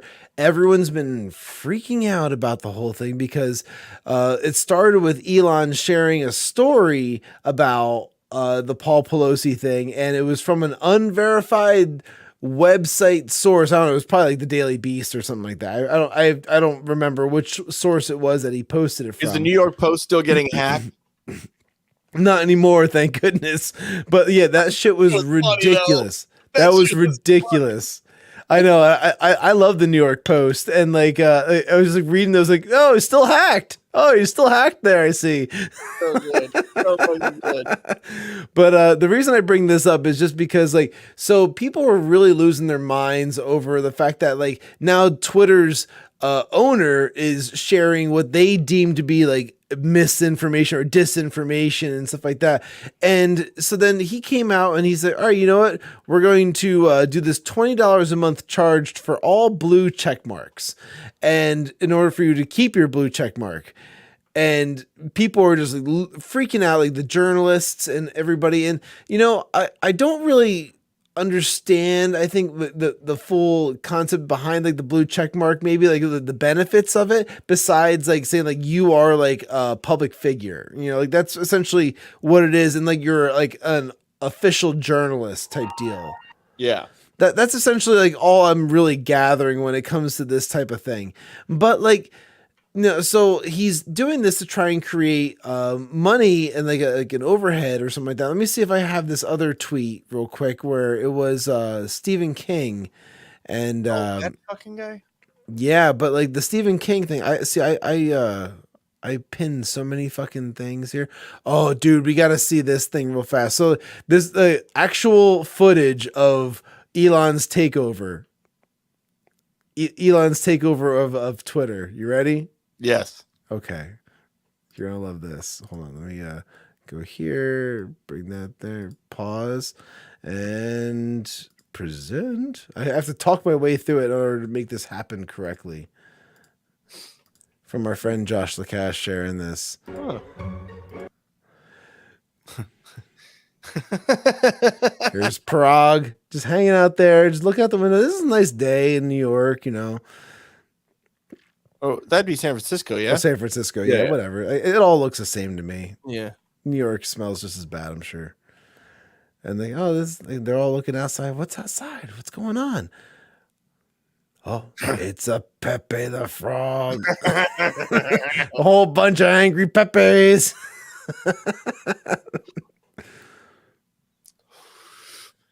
And it's playing to like the classical music. Yeah. I don't think it's copyrighted. Okay. But like, I don't know if it's copyrighted or not, but like still, we're just not gonna the little baby one. Yeah, the little baby one. They're all just marching inside. They're gonna take over Twitter. I mean, I just think it's great that he immediately fired Vagina God or Vagina God or whatever, how you say her stupid name. And when she's the one who's in charge of censoring all these people. Oh yeah, like that was a big movement right there. Like, so good. And then there's Elon with all his Pepes. I thought it was great too because a lot of people were tweeting Elon saying that Parag or whatever, however you say his name too, that Parag was posting misinformation on his bio because it said CEO of Twitter. Oh man, but like there was so much that happened. I was bookmarking so many things here. I want to try and find the one tweet, but anyway, I don't have to pull it up necessarily. It was Stephen King losing his mind about having to pay $20 a month to keep his blue check mark. They should be paying me and whatnot. So Elon came out and he was like, "Hey, well, how about $8 a month?" And so he's like kind of like using like a bargaining chip. Let me see if I can find. Yeah, no, I read that too, and I'm like, can you not like pay that? I don't get it. I really do not understand the whole thing. Like why he's like, it's insane that people are just like making this big deal over this shit. It's like, you know, like if you don't want the blue check mark, then just don't pay for it. You know what else does something similar to this is Gab, where like they do like a thing where because they're completely funded by their users, so it's like. They completely are all about free speech where, believe it or not, there's some really fucked up things that are on there, but there's also a lot of normal people on there as well. So I imagine that's what free speech really looks like, where you're going to see things that are offensive and see things that aren't offensive at the same time, you know, and it's all going to be equally present. It's weird. It's almost like real life is like that. You know, and like the thing is with Twitter, like, it's like the biggest one. Like, why wouldn't it be for that type of thing? You're going to follow who you want to follow. If the minute they start like infringing on like the freedom of speech and what you can and can't say, which obviously they already have been for some time now, like that's the problem. Like that's not a good place. It's just real life, dude. You're going to encounter offensive things. You're going to counter crazy people. You're going to counter all this. Like, okay, so it's a horrible joke, but I laughed because it was funny. So a couple of years ago, I might have told you about this. A couple of years ago, I went to Blackbird's, the place, the bar that I was telling you about, where the women's restroom you got to walk through, right? So a couple of years ago, when I was single and I was fucking an absolute waste, and I went downtown not dressed up in any costume and just went by myself to celebrate Halloween because I'm not unfortunate at all. I went down there and was standing in line to get in, and so there's a guy. So this group of dudes like gets out of an Uber or whatever, and one of them is dressed as Randy Quaid from Christmas Vacation, and I'm not kidding you. The only fucking thing that he said to anyone was "shitter's full," and I was like, okay, I love this guy. This guy's fucking hilarious, right? And so his buddy was dressed up in a keg. Like, he literally had the keg and the tap on his head and everything. Yeah. I was like, these guys seem fun. And so gets out, and then 2 minutes later, there was a black dude who was in a cap and gown, right? Walks up, and you make your own jokes. He was kind of chubbier too, so you make your own jokes in your head. And this dude in the keg, who I don't know him, never said any words to him, walks up to me, of all people, and goes, "Is he dressed up as Irony?" Initial reaction. That was funny. In my head, I was like, God damn, dude, you got balls just going up to a random dude and just saying like a blatantly fucking racist joke. But I was like, dude, it's funny, but that's real life. I didn't ask for that. I don't know this person at all. He just fucking came up to me and said some ridiculous shit. Yeah, like, I'm just gonna see it. Yeah, exactly. Yeah. And then I laughed, and then I was like, well, I'm gonna buy you a drink because I was fucking funny. Yeah, and that guy probably knew that he was gonna have some jokes like that. Like, how do you not know that type of thing? Yeah, I don't know. Well, anyway, this is that the tweet. That was so random. I know, it's all good. It's all good. I like it. Twitter's current lords and peasants system for who has or doesn't have a blue checkmark is bullshit. Power to the people, blue for $8 a month. So essentially what I see is going to end up happening. He's going to create Twitter Blue for $8 a month, where it's going to be funded by the users, very similar to like the whole Gab setup, is essentially where it's like, all right, you can have a free account, but if you want to have less ads and you want to have less this or that or whatever, and more like, I don't know, options, you're going to pay for it. YouTube has YouTube Premium, and there's like all these other things that have. Yes, and like the thing is, like, the reason why nobody ever paid for Twitter Blue, or at least nobody I knew was paying for Twitter Blue, I saw that. I was like, nah. Yeah, exactly. And but did you look into why? Like, here, let me just switch screens real quick. Did you ever look into why Twitter Blue is a dumb idea? Because you don't get anything out of it besides like, oh, the money that you're spending goes to help fund these like news sources. And you look at the news source list, it's like the LA Times, the Washington Post. I'm like, they fucking need extra funding. It's like, what? Like, why? Yeah, exactly. Why do they need more money? Why am I paying to give them money? Like, that is the dumbest fucking thing I've ever heard. And you get nothing. You'll get to post and then be able to make quick edits to your stuff within a certain time frame, and you'll get less ads, but like, it's not less ads on your Twitter feed, actually. So all those promoted tweets that you see on a regular basis, that doesn't go away. It's the ads in the news articles from those sources. So how many LA Times or Washington Post articles are you clicking on to go and read? Not that many, to be honest. So like, those things, like, to me, it's like, oh, I'd just be burning money. I'd be throwing it away if I ever was to upgrade to that. But I could get behind a platform that was funded by its users, where it's for freedom of speech and whatnot, where like it would be more genuine. I feel like that's something I could maybe get behind. Yeah, I'm trying to look up what Twitter Blue is. Okay, well, if you look up, I've already done all that research, and like I could probably pull it up here too. Like, think it's under this as well, where you go to blue. Yeah, Twitter Blue. If I got it right here. Okay. Yeah, it's like, oh, subscribe here and you get all these benefits. It says, what kind of features are included? An active Twitter Blue subscription gives you access to premium features like undo tweet. Okay. Woo-hoo! Yay. These Just features delete. are available. These features are available anywhere you use the Twitter account you purchase your subscription from. Check your Twitter Blue settings for the most up-to-date list of what's available on your device. So that's it? So it's that, and you also get ad-free news articles, and also you can create, I guess, like different,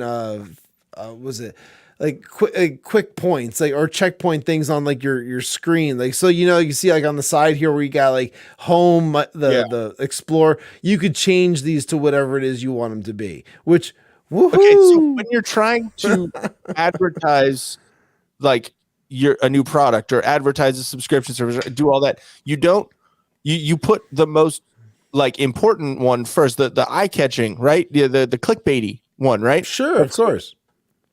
Undo tweet. That's it. That's your one. Yeah. What are you doing? So like, well, nothing now. Yeah. Price adjusted by the country, and then down here you'll also get priority replies and mentions in search. Essentially essential to defeat spams, scam, and then ability to post long videos and audio, half as many ads.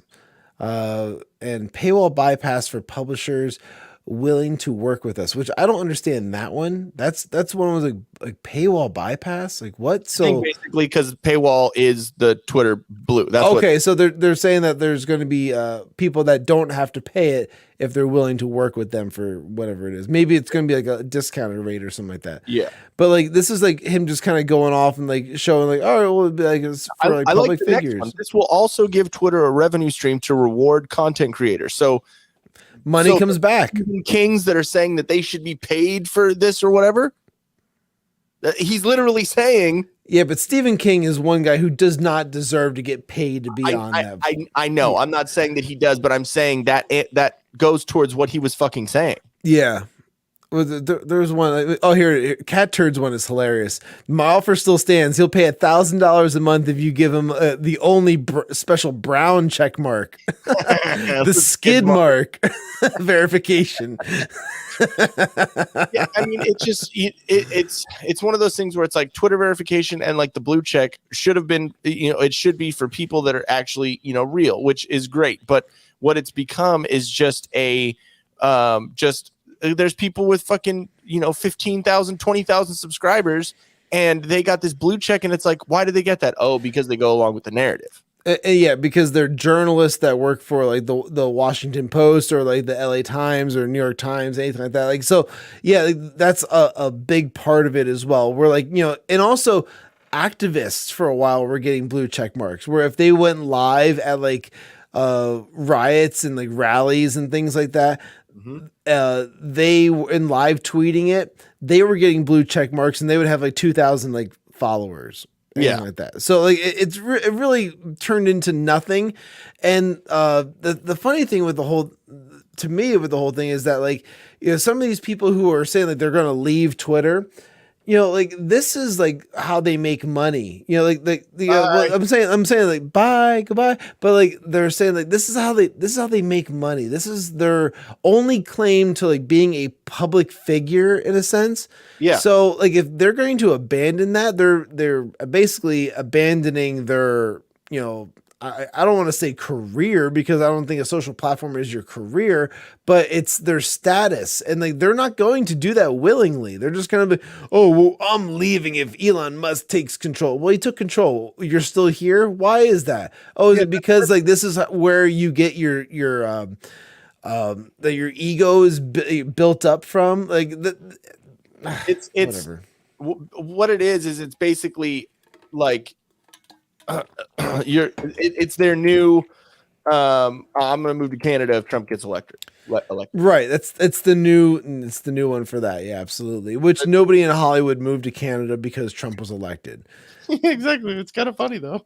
Yeah, my favorite one was I love Bryan Cranston for like Breaking Bad and whatnot. Like it was a great show. He's a killer actor for even if you ever catch the other show that he's in, which is called Your Honor. That was on Apple or no, was it I think it was Showtime or something like that. It was one season and it was so fucking good. It's called Your Honor. I highly recommend it. But he was one of the ones where he pulled up in his car and he did the whole Heisenberg kind of persona with his hat on and everything. He's like, if Trump's elected president, I'm moving back to Canada. Okay, then go. Bye. Go. Have fun. We're still going to enjoy your art from afar. I don't know what to tell you. You're not changing anybody's mind about this. Yeah, it's just so fucking dumb. But I'm sure that there's going to be plenty enough gold coming out of that whole triggering. Oh, it's only going to keep going. I mean, was it Matt Walsh was saying that he agrees with Elon Musk. I agree, but there should still be a verification system for people who are frequently impersonated by fake accounts. I like the idea of blue check marks for actual public figures, in parentheses, not obscure media people with 600 followers. That's what he's trying to avoid. He's trying to avoid the whole minuscule journalist type thing. And he goes and a different color for other verified accounts. So that's an interesting idea, having a tiered system or a more a system that's more, it puts people into categories, for public figures. Oh, this is for journalists. This is for so you can know real quick who you're looking at, or what you're dealing with essentially. Yeah. So I think that's a great point from Matt Walsh. But he's another really logical. He's part of the party of logic. Weird. Weird, right? The party of logic has some good thoughts. So I before we get out of here, I do want to talk a little bit about the When We Were Young Fest. Yes, please. Okay. So the When We Were Young Fest, so When We Were Young, let's see. This is the lineup for this year's. They're gonna have one next year also. So it's My Chemical Romance, Paramore, because My Chemical Romance just came back around the past year. They just got back together and did all this. I don't know, how much of a scene kid were you? I mean, I remember a lot of these bands. I mean, AFI was one of the ones I remember listening to as a kid. Jimmy Eat World was one of those bands when I was in high school that I didn't really pay too much attention to, but they had their big hit, the middle was their big one. Yeah, The Used was big for me. Taking Back Sunday, Dashboard Confessional was that you're real emotional, you want to cry over a breakup type thing. I had breakups, I listened to them. Okay, my favorite song was the Fight song. That was a great one from the first album. Album was so good. Well, I got cheated on in a couple of relationships, so Screaming Infidelities was definitely Screaming Infidelity. Yeah, of course. Yeah, great stuff. You fucking whore.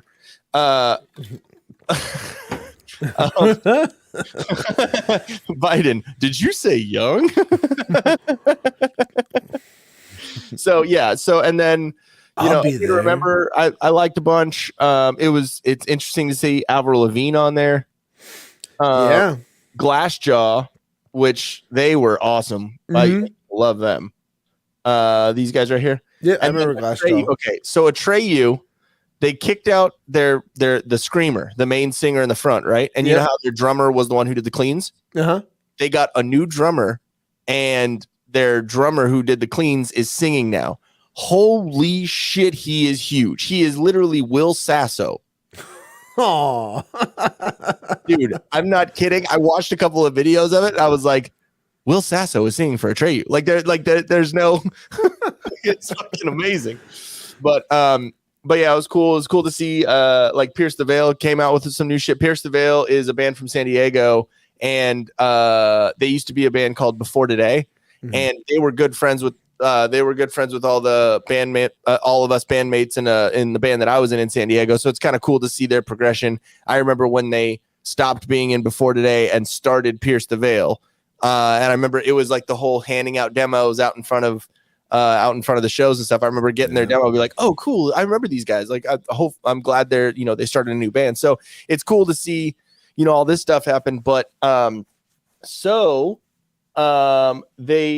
they had to cancel one of their days on the first weekend, which was the 23rd and 24th, I believe. And they had to cancel the first day because there was a high wind warning. They were saying that it was going to be it was a high wind warning, including dangerous 30 to 40 mile per hour winds, 40 mile per hour sustained winds with potential 60 mile per hour gusts, which is crazy, right? And everyone's like, oh, it's just wind, blah, blah, blah. And it's like, dude, you realize that like that's like a kill box on the stage, right? Like, I mean, it's scaffolding and then lights and speakers and all that shit can weigh down, right?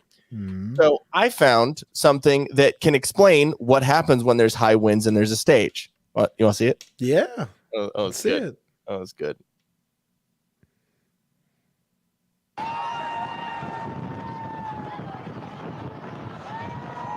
That doesn't look stable. A little scary.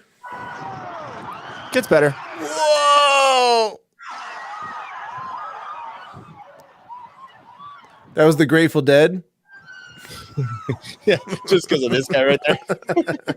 Yeah. So I mean, all jokes aside, and the 5 people were killed in that. It was, yeah. So, it was an emo kid show, so I mean, some of them might have been okay with it. I don't think anybody was okay with it, but they probably there's like 20 albums that were written after that. yeah, exactly. So I mean, it was interesting that, but so they added another show the next weekend. So and the way it worked is it wasn't like only certain bands on certain days, like but all the bands played in the same succession every day. So it's not like, so they basically just said, hey, come back next weekend. And a lot of people, missed out on all that. And it does suck because like people paid for hotel rooms and they paid for all this. And well, it's because we're adults now. We have jobs and like, we're just kind of like, oh, like now we're going to like book a weekend to go and do this thing that we were looking forward to. And now we can't do it because, the wind came. This is an interesting point, Movies. I'm glad you brought that up. Travis Scott was like, hold the concert. What's the worst that could happen? That does, and that brings up a good point because it was put on by Live Nation. So I think a big thing is Live Nation was like, all right, we've already gone down this road of people dying at our concerts, so we should not do that again, which is smart, and I'll give them making up for it a little bit on that. I think they're a little bit behind in the thing, but yeah, I about the Paul Pelosi stuff. Yeah, I would. Right. Yeah. I would have that same question. That's what I was saying earlier. I like to see the actual body cam footage, and I like to actually see the real shit that happened before I make my fucking decisions. Thanks for joining us, Ted. But we're getting towards the tail end here. But like, it would have been nice if you had some of those comments earlier on. But I appreciate it. Hey, no, awesome. I do not say anything bad about the live chat. The live chat's great. I always appreciate anybody who wants to chime in and like, add some more to it. That's great because it keeps us going. It keeps us having more conversations and bringing back the topics. Exactly. It's, but so it is interesting. I watched, getting back to the When We Were Young Fest. I watched like a bunch of like, but you go on YouTube after a festival like that, people will put up like, oh, the full set of this or whatever. So I was, watching a bunch of them and they had Taking Back Sunday released the Pelosi cut. No, but I was watching the Taking Back Sunday one, and it's weird because I've been to Taking Back Sunday since I was in high school and seen them, and there were a good couple of albums when they first came out. I just put on myself. And then after a while, I got kind of annoyed by them, but seeing them play those old songs is really fucking cool. And halfway through You're So Last Summer, I think is the name of the song. He sang the wrong verse and in the first verse, and then sang the wrong verse the second time. Also, like, he sang the second verse first, and you could see everyone on stage was just like, "The fuck are you doing?" And like the guitarist who does like the backup vocals. It's just like, I think the lyric is like, I'll show up outside your window or whatever. And then so he sang the first verse in the second verse. I made up for it. Yeah, well, I mean, kind of, but then the guitarist and the backing vocals said, you know, how about I'm outside your window again, and like just added the little again there, and then all of them are just dying laughing, like they couldn't finish the chorus, they couldn't finish the bridge, and then afterwards he's like, yeah, you could tell we're old because I forgot the lyrics. I'm just having too much fun up here, and but I guess you're outside my window again. Like, I don't know. It was funny. That's funny. That's just funny. Like I'm glad they were able to laugh at themselves. Like, oops, my bad. It's not like one of those like you see like the old footage of you see the old footage of was it Smash Mouth, like when like just like from like last year or something like that. That dude was so fucking drunk and he's just hanging back there, and like he's can't even get the words out for All Star. Like. Yeah. It's, you know, and I will say the rest of the Taking Back Sunday thing, it almost felt like it was a little like he wasn't singing the notes right. It was like there was some, and he's a great fucking Adam Lazaro or whatever. He's a great singer. He's amazing. He has a great voice, but like it seemed like he was very kind of like, you know, like not quite Bob Dylan, but you know. But yeah, it seemed like he wasn't interested, and then it seemed like that kind of got him back into it. So it's I don't know. Everyone goes through their shit, so like, you know, whatever. But it was cool. It was cool to see the it was cool to see how that music is still like celebrated in some way. Because I mean, you know, yeah, we were all in high school, we were all kids, you know, but it's almost like how hair metal was like huge, and then everyone hated on it. And then now but it survived more than our generation. Like even the generation like younger than us, like the Zennials or whatever, they enjoy that like emo rock stuff as well. They have a few different bands that they follow, but the genre still exists. Yeah, it's cool that like, you know, like, yeah, My Chemical Romance was a little bit more emo than I usually listen to, but I liked some of their songs. You know, Helena and I'm Not Okay, and like, you know, a good couple of songs.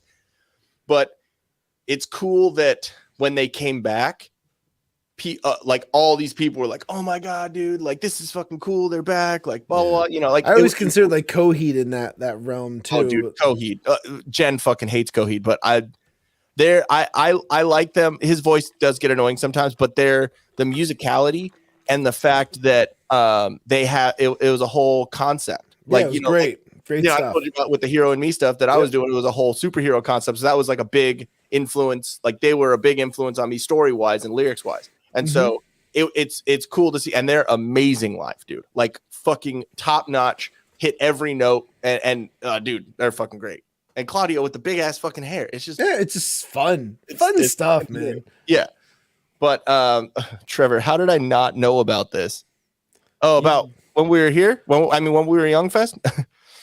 What the live stream? I don't know what to tell you. Did you not send him? Did you not send him a thing? I posted it on the Twitter and I posted it on the Telegram. He doesn't use Twitter, remember? Well, it's on there. It's on. Let there. me see. And then I said that we're doing live stream tonight, and it's gonna be Thursday as well. Yeah. So this is gonna be next year. Next year they have another one. We Were Young Fest, and it's more like pop punk stuff. Okay. So it's gonna be Green Day, Blink-182, 30 Seconds to Mars, Sum 41, which will be great. And see, I listen to all these fucking bands too. Thrice, that's gonna be awesome. Thrice was one of my favorite fucking bands. That Illusion of Safety, when that album came out, I was like, holy god. And then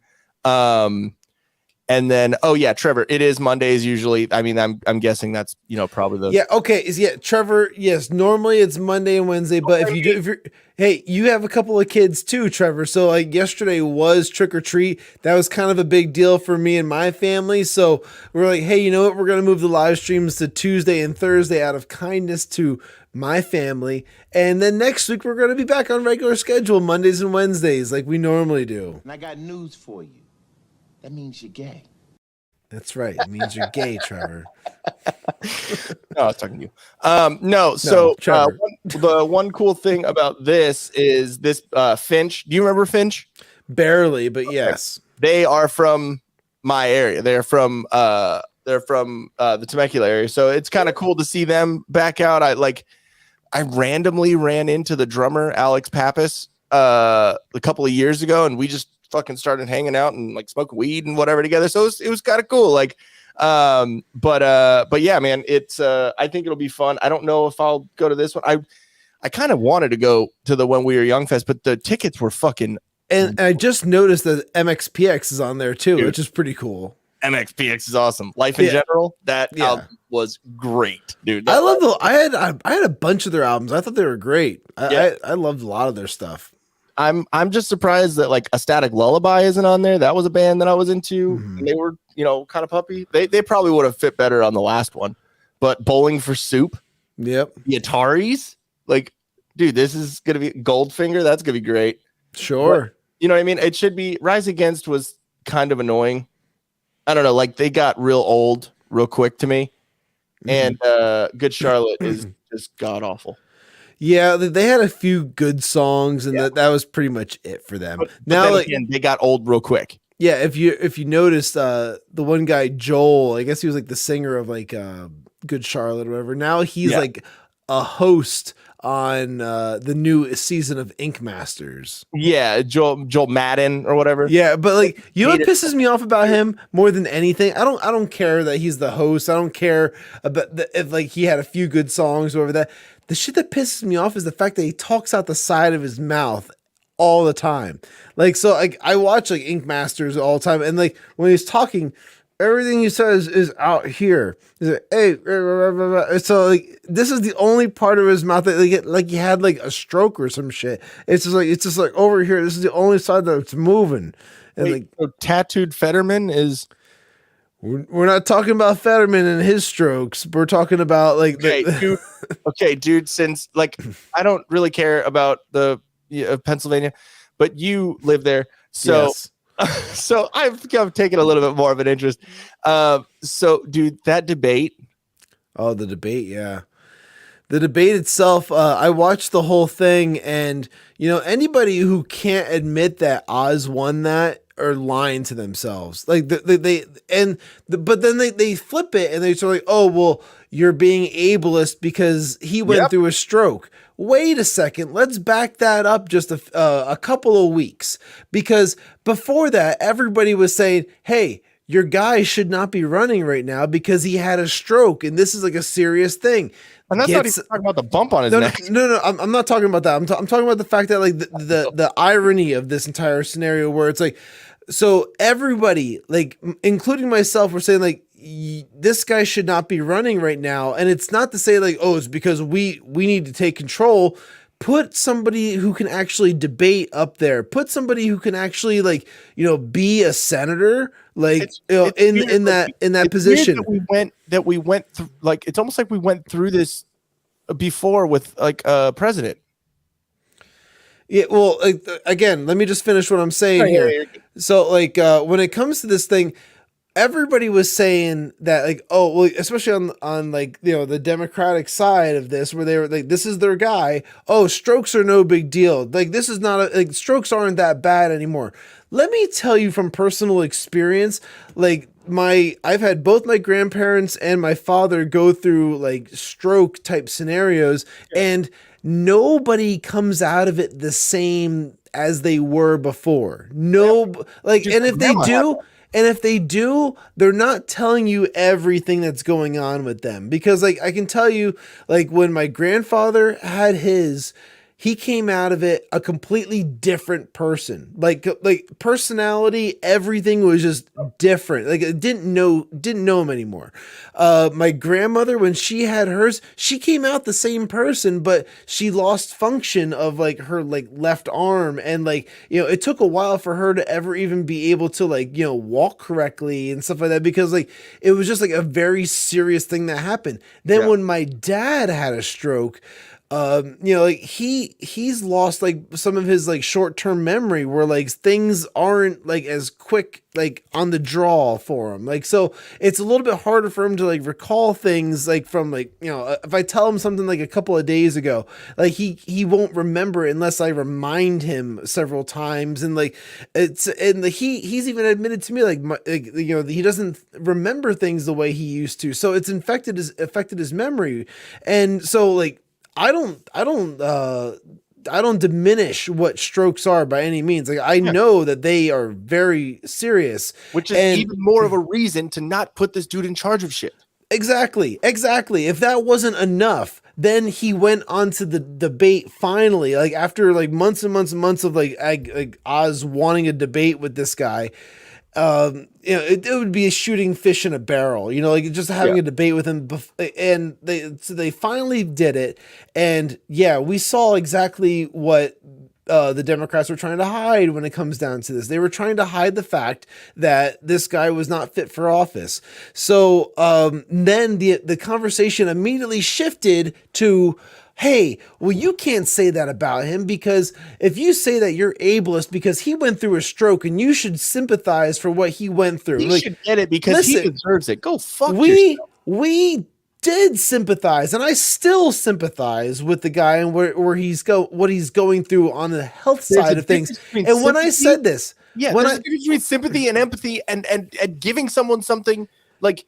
But like having sympathy for somebody does not mean that he should be representing you in like a form of government where you actually need to debate and actually need to be able to form cognitive thoughts that are like coherent to the point where like it's going to be like you have to be able to debate within a certain time frame. He can't do that. He's incapable of doing the job. And this isn't like everybody gets a trophy type scenario. This is like the future of the country and whatnot, where laws are being passed in the Senate.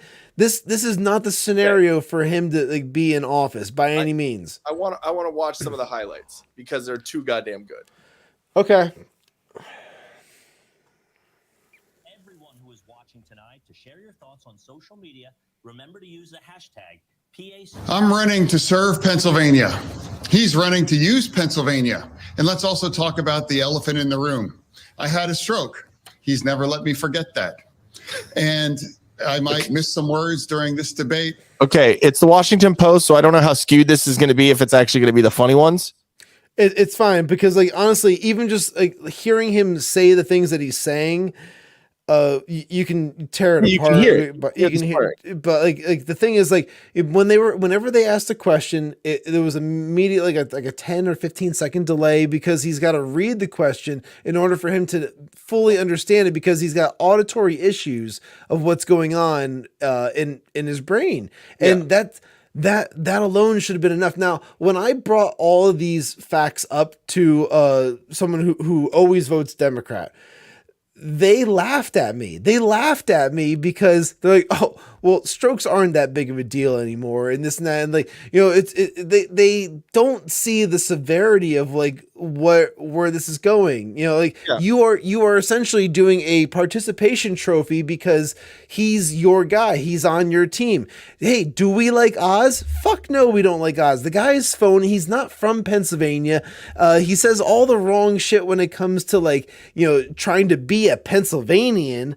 So like he's phony as fuck. So is he like the right guy for the job? No, I don't like Oz either. But the fact is, we got to prevent this guy right here from getting into office. So how do we do that? We put Oz in fucking office. That's how you do it. And like, this is again, choosing the lesser of two evils. This is what it all boils down to. Yeah. Smush two words together, but it knocked me down, but I'm going to keep coming back up. I'm running for the U.S. Senate because Washington keeps getting it. Okay, I just want to hear Fetterman talk. Hurt us all. What we have to do is ensure that we don't have increased inflation. Actually, you know what? Like, pause it real quick. Oz had one really good response to the entire thing, which is the main focus of the entire debate. Was like, how do you get rid of inflation? How do you get rid of it? Well, he said, I'm going to bring back like our energy. Like Pennsylvania energy needs to be a thing. Like the Keystone Pipeline. We need to create more like fuel efficient like scenarios, because then essentially, if you lower the cost of gas, you are now decreasing the cost of food being brought in, because like everything's relying on trucks. Like, for anybody who thinks less of a truck driver, like you're a fool, because like these guys are the back. The truck drivers are the backbone of the fucking country. Without them, we don't get all of our food. We don't get all of our like supplies. We don't get your Amazon purchases. You don't get anything. Yeah. Like nothing. You are self-reliant on your fucking garden because what's going to happen in the winter months? What are you going to do? Yeah. It's ridiculous. Fetterman has gone after the energy industry. An air. God damn it. Pennsylvania. He has never met an oil company that he doesn't swipe right about. There should not be involvement from the. Did he just? Yeah. He made a Tinder reference to like oil companies. Yeah, I know. It's just it's sad, man. Like my grandma, 15, 20 years ago, maybe had a stroke, and I'm maybe closer to 10 or 15. Anyways, so her left arm, she can't use it anymore. I think it's her left arm. Yeah, it's usually the left side that gets impaired. And so her hand is like this. It like she can't get it out of that. Been the whole way. She needs a walker and all that. Right. But there's a funnier side to it. So having strokes isn't funny, whatever. I get you. I know. I'm just interested in where it's going. For YouTube. So, she, like my mom, my stepdad, they pay for her stuff, and she lives in a house with some other people. One of the other ones have a stroke, and one of the other ones has a stroke, and just like a whole family, whatever. So they're taking care of her, and my mom. My mom and Ron, they pay for whatever she needs, her food, and all this, right? And so there was a situation that came up because she'll like, the way she is she'll like call and she wants to hang out and like go to the house, but then she'll be there for an hour and a half and wants to leave. And my mom's like, dude, you live like on the other side of town.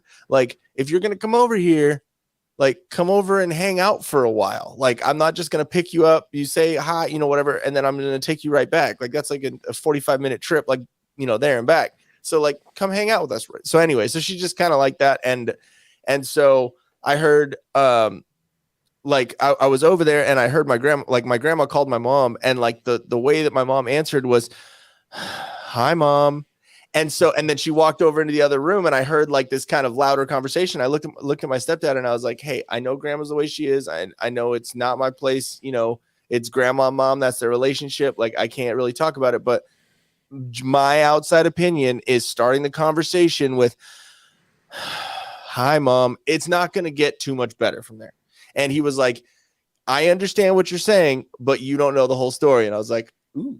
Tell me. And so evidently there was a situation where my grandma called and said my grandma was making an issue of someone stealing her ice cream in the house. Right. She wanted ice cream, and every time she would go there was no ice cream. So she made it this big deal. And so like my stepdad's like, oh, like, what do you want me to buy you more ice cream? Like, what do you want me to like sue? Like, what am I doing here? And so just trying to help. And then so the guy who owns the house, without telling anyone else, put a little fucking security camera inside the kitchen to see who was stealing the ice cream. He was like, okay, I'm going to do something about it. Right. Yeah. Okay. I love my grandma to death. She was one of my best friends when I was a fucking little kid. She like literally super little old Mexican lady, like would roll me up in a little blanket, like a burrito. Like, we had the funnest of fucking times when I was a kid. Right. So I love her. She can do no wrong in my eyes. And then I heard about this.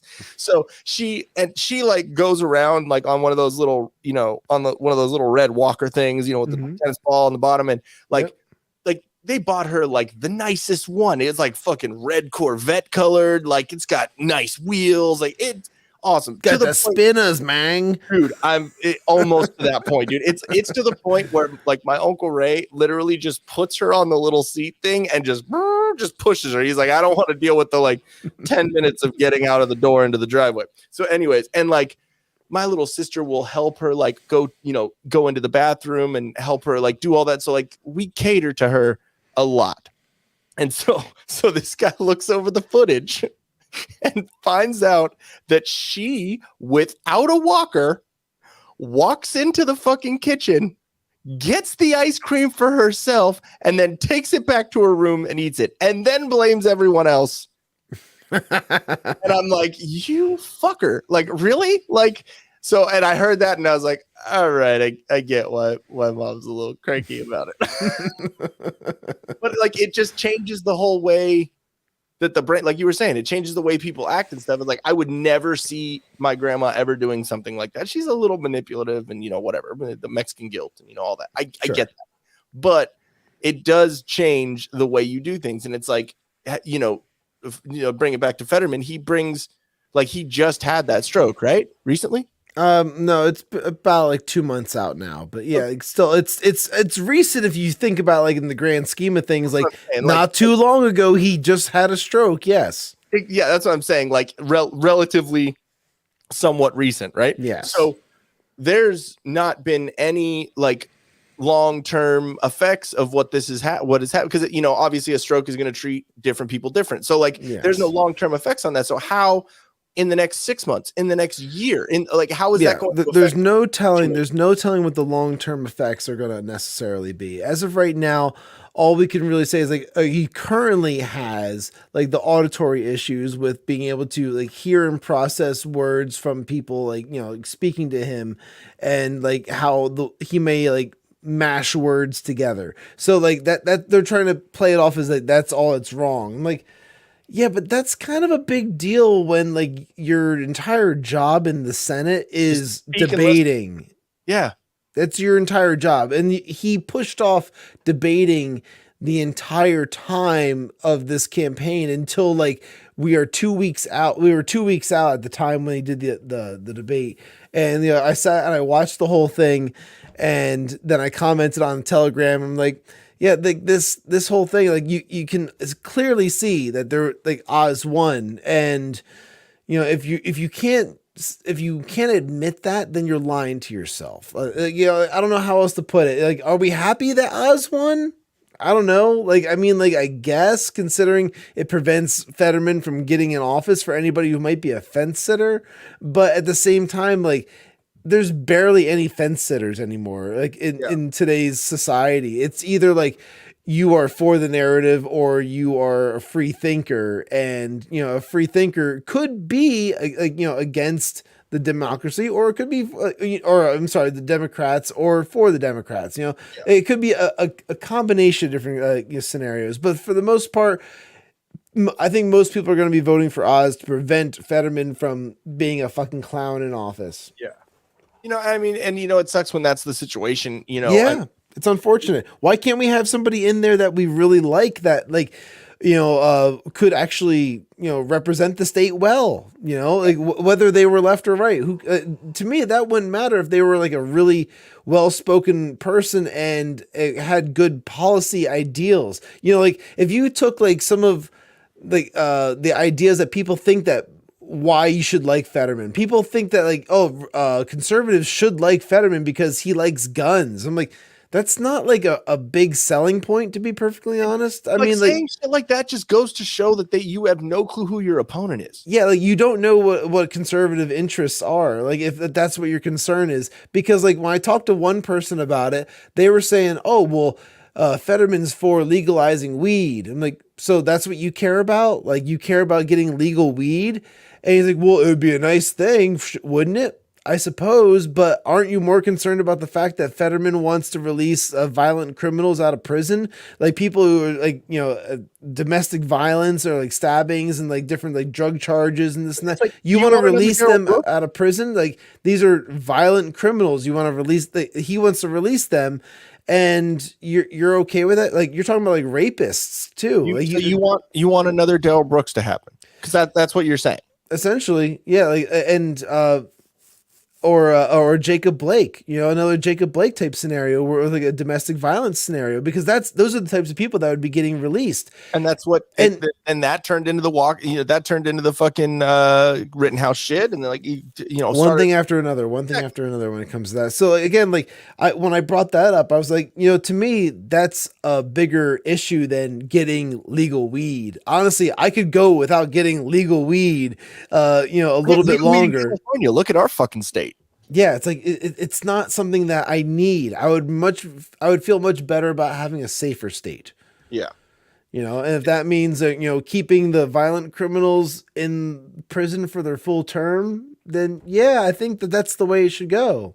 It's just such a, I don't know. It's just such a weird thing because they're so extreme. Yeah, it's like, okay, obviously you want to keep rapists off the street, but like if it's a black guy, then that's racist and you can't do that. It's like the woke eating itself. It's like you can't, you know what I mean? Like they can't. They have to stand up for women and stand up for all this because feminists, feminism and all that. But then when it comes to who the actual facts of the crime is, then you're like, oh, but we can't offend like that group of people because blah blah. We got to let them out. And it's like, okay, well, what the fuck are you doing? Mm-hmm. It's like it's the hypocrisy of wait, weed isn't legal. Well, in Jersey it is. Yeah. So another thing too, to get off that, Trevor, 5 episodes into House of the Dragon, almost ready to discuss. Isn't that awesome? Yes, it is, because then you'll be able to stay for the whole stream. Proud of you. Yeah, Jen just finished the whole the first couple of episodes. She was like, this is fucking boring. And then I was like, no, just wait. Like, just wait. It gets really fucking good. And like the last 3 episodes, she's just like on the edge of her seat, like. But yeah, so that's that for the Fetterman Oz thing. Honestly, I really didn't even mean to get all the way into that, but it's fine. It's whatever. Because like there was other ones that I watched too. Because like obviously when I was talking about that one on Telegram, like my buddy who likes to chime in on all of my stuff wanted to throw out that DeSantis was crushed in his debate, which I don't know if you caught that one or not. He wasn't though. He wasn't. No. And the funny thing is that at the time I hadn't seen the debate. I was like, well, I don't really know. I can't really comment on it. I've seen some of the clips of DeSantis's answers and I liked them, but I'll check it out. Hold on. You're not tribal and you don't just like make comments because your team did a thing? I didn't want to comment on it because I didn't know. I haven't seen it yet. That's it. I don't know. Whatever. That's weird. I mean, you should just, I should just root for my team no matter what. You're right. That would make me a true fan. Unfortunately, I guess I'm not a true fan. It's just so dumb. It's just like, no, I actually want it. And it goes back to I know the whole, left, right thing. You're trying to get out of that, but it will go from logic and lunacy. Right. So it goes like logic would be like, hey, let me see the facts of the issue. And then I will make a decision. I mean, you've heard me say so many times that I don't like to speak on things that I don't know about. Yeah. So when it's something that you know more about, I'm like, hey, cool. You tell me what the information is, and then I'll have a reaction to it, or I'll have an opinion about it. But until then I'm like, yeah, this, from what I've seen, it seems funky. Like the Pelosi shit. Like I knew a lot, some of it from what I've seen on Twitter, but like I didn't know everything. And I'm like, from what I know, it seems fishy. But then now with this other information, it's like, yeah, dude, it's fucking weird. Like, what the fuck? The whole thing is so strange. I know. Yeah, no, but you're right. Like, if you don't have all the information, why comment on it just right away? Just wait until you see it. So what did I do? I took some time and I watched the hour-long debate, and then I was like, hey, I'm going to comment on the thing, and now, and then I directed an entire post to him, like, hey, buddy, here's my thoughts on what went on, and I'll tell you what. The guy that is also running for governor right now, Christ, was it Charlie Crist? He's actually like a really well-spoken, like, politician. Like I was pretty impressed with like how he was able to like, debate against DeSantis. Yeah. And there was one point that he made early on in the debate that was killer. He could have shut down like DeSantis at this point, but that where he failed was that this is the only point that he had. So it was that he said, oh, well, you're running. This is Chris speaking to DeSantis. Like, you're running as though you're running for president, not governor of Florida. This is an election for the state of governor, and the people of Florida want to know if you win the election, you're going to be their governor for the next 4 years. Will you commit and say that now publicly that you will be the governor for 4 years and serve a full term for the state of Florida? And DeSantis stood there silent, just kind of like, he had nothing he could possibly say in the entire scenario. And I was like, oh shit, that was like a really good like comment like on the whole thing. But then like DeSantis is like, I'm going to do whatever I need to do, to better like the people of Florida and to help the people of the United States and this and that. So essentially he's not saying yes or no that he's going to run for presidency by any means, but at the same time, like that could have shut him down right there, except afterwards, all Chris did was keep on bringing up the same thing over and over again. So that's all he got. That's all he's got on the whole thing. Well, because that's all they like. They don't again, logic and lunacy. They don't have logical points. So if they have one, then they stay on that one thing, and they don't have any other way to debate around any other situations. Yeah. One of the points that Chris brought up was about the housing market and how expensive it was. But like that's everywhere in the US right now. I mean, like, because like now, if you really pay attention to like shit out here, man. Well, just talk to anybody who's actually in real estate. When you're in real estate, there is this thing that's like a 17-year curve, or like it's like an up and it ticks up and down. It takes 17 years for a full cycle, and right now we are at like the 17th year of like a peak, where right now it's going to switch from like a seller's market to a buyer's market again. So again, things are going to shift. Yeah, if you're looking to get a home, hey, wait a few years. Prices are going to start dropping down, because this is just how things tend to fluctuate. And it sucks too, because like I hate being the guy that's like, oh, I want the market to crash because they will be able to get a house. Because I mean, that sucks for a lot of people, but at the same time, it's like, works out for me. Yeah, but this isn't about the market crashing. This is about how like the supply and demand, and like where like people are looking to buy homes and when people are looking to sell homes. Yeah. And it's going to flip, in the next few years. We're going to see like where the prices are going to drop and whatnot for the homes, because people aren't going to be looking for homes as much right now. So like if you're trying to like get something for a better deal, that might be like the time to start looking. But like, yeah, that was one of his points. And it's like, that can easily be shot down just by pointing out like, well, if you had any background knowledge of real estate, you would know that this is something that occurs in nature. This is just what's happening in like the world. Like, it's not something that like, it's like, oh, this is DeSantis's fault or by any means. And when they bring up the whole COVID thing, like, oh, well, like, we had so many like deaths, and like, yeah, but the whole thing was like the Florida itself like stayed open, and it was one of the states that stayed ahead of like, if you look at where children are with education, honestly, children were not affected in the grand scheme of things when it came to COVID. Like it wasn't a thing. Yeah. They tried to make it a thing by using children who with terminal illnesses and whatnot. But allegedly, YouTube. Allegedly. Yeah, but like, no, it's a fact where you can say that there weren't that many children affected by COVID. And, like Florida was one of the states where it kept kids going to school. It kept businesses open. And now Florida is like one of like the leading like education states right now, where children are ahead of other places in the country where schools were shut down for months at a time, or even an entire year.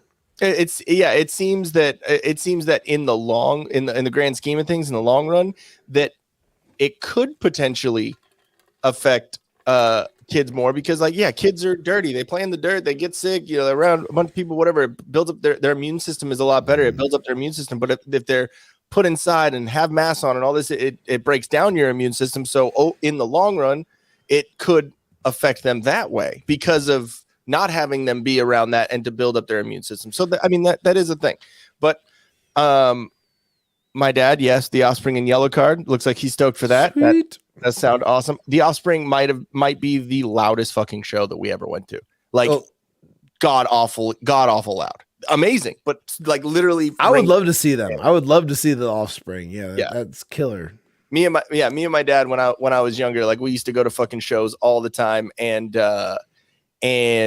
then when I started listening to more punk rock and heavier music and all that stuff, I started telling him to go to these shows. So now, like, my dad's a total metalhead, which is great. So now I just I'll bring up this comment real quick from Trevor. How long until they tell us COVID was a lie? Well, they're not going to say it was a lie. Yeah, because like it definitely did exist.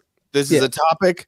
I hate to be that guy, but this is a topic that I do not want to have because I've already gotten get a strike for it. Yeah, no, I know. know. I already got a strike like a year ago when I was talking to my buddy Dan about COVID. And yeah, no, we're not going to go into the actual COVID thing, but I can say, like, you know, we can't say that it wasn't a lie, obviously, because like it obviously did exist, but there was a recent article from the Atlantic that there's asking for COVID amnesty, which is actually interesting, where it's like, hey, we made mistakes. We said things and we did things that we didn't know any better about. It's like, no, fuck you. You don't get like a pass on this, because like it tore apart people's families. It tore apart people's businesses, their home lives. People lost their homes, their cars.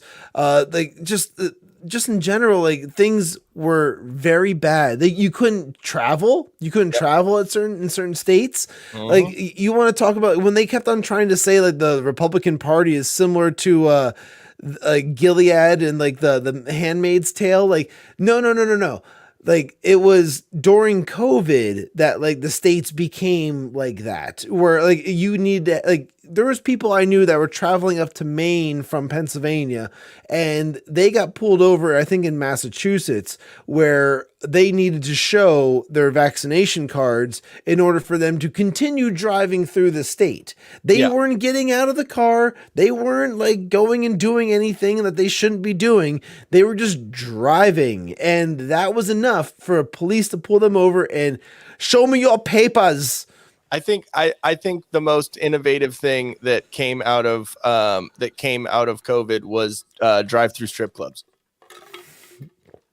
Did you not? I have not been to one. No. It's just I not like I have either. I have a wife. I don't need that. It's fine. But like, just it was very innovative and hilarious. I mean, like I would totally go to one. I have no problem going and checking one out, but I've never seen or heard of one.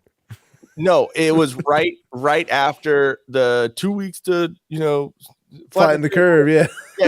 It was after all that. And then like these people were starting to like be innovative, which it is kind of like, if you look at it, aside from the whole, ridiculousness of it, when you put humans up against an obstacle, then that's when that's when you see the innovators and you see people come up with other things. So like, I mean, I'll give it that. So, but one of the things that was innovation is because strip clubs, that's fucking way closer than 6 feet. So they had to figure out like how to do that. And so there were literally drive-through strip clubs where like it was just a dude in a car, and then they just had like strippers like thing, twerking on the bumper on bumper action. One of the funniest comments that I was waiting to have in was from movies. Oh, damn it. Biden Fetterman 2024, make American rival flaming brown jello. You know the thing. So good. I don't know. Was there a curve?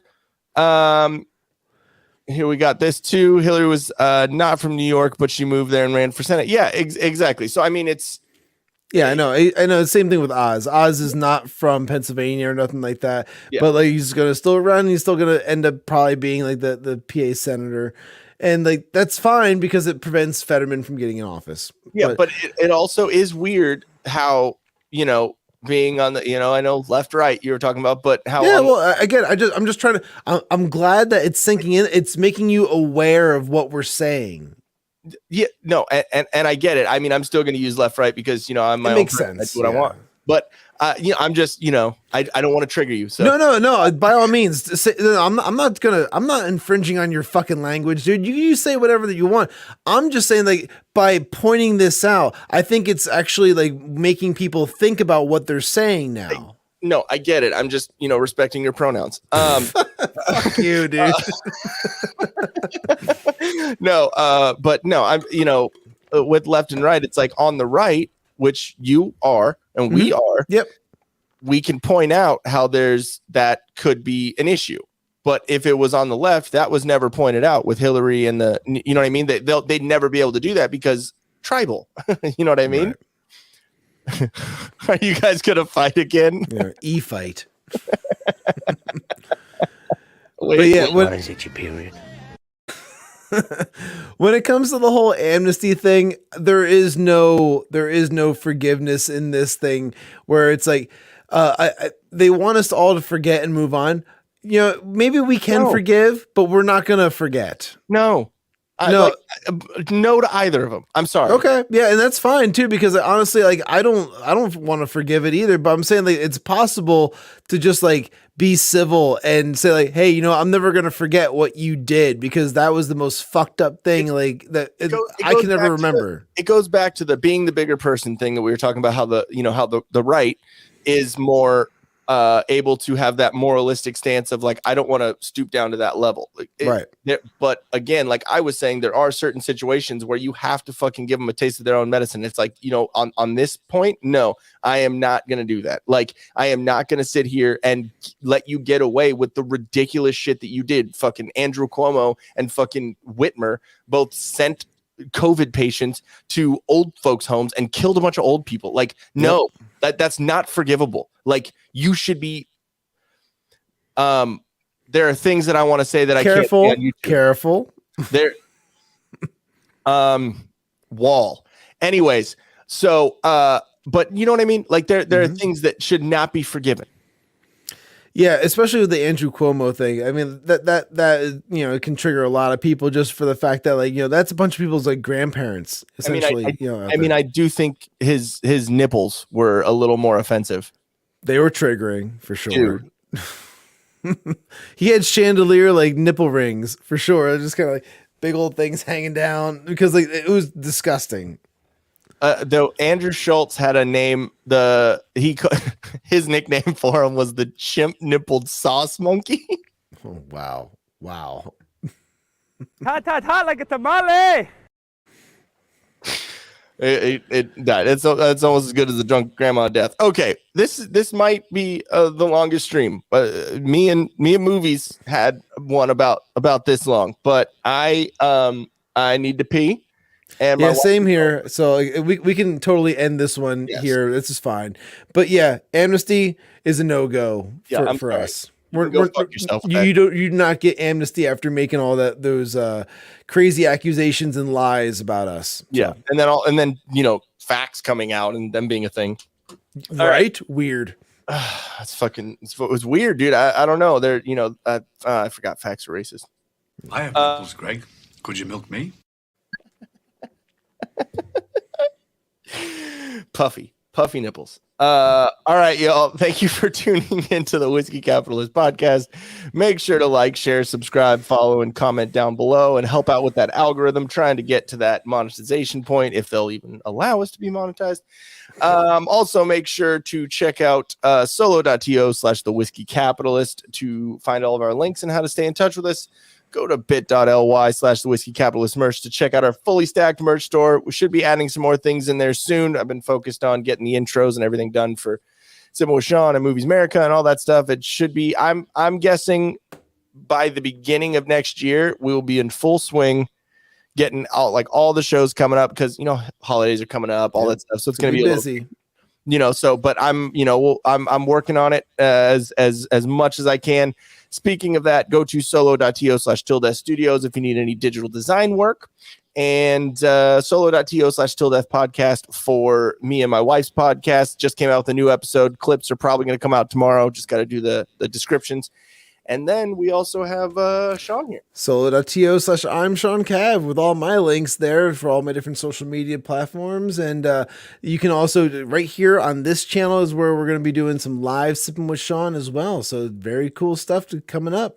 I'm just trying to dance. And I appreciate it. Yeah, you know, I'm trying to spice it up. Yeah, bring that Latin heat. Yeah, exactly. And, like a enchilada. At Movies America on Twitter and www.moviesamerica.com. Check out and he's on, you know, Apple Podcast, Spotify, all that shit. Check out his audio episodes, and we will be getting it up on the network. I saw a smile. There we go. All right. And we're also going to have Culture Council podcast on here as soon. That's right. Yeah, we're supposed to be doing a podcast with them very soon, so that'd be fun.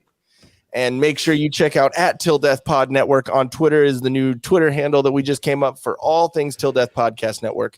Go like it. Go do your thing. With that, we're gonna sign off for the night. And are we doing the next live stream tomorrow night or Thursday night? Thursday, because I have a rehearsal for a theater gig, which is Friday. So it's this week's a whole cluster for me. So it's gonna be Thursday that we're gonna be doing the next live stream. Oh, dude, I know. Fuck me. You're just fucking ruining everything. Look at me. I'm Hitler. All right. With that, we're signing off for the night, and we'll catch you on Thursday on the Whiskey Capitalist podcast. See you later, guys. Bye.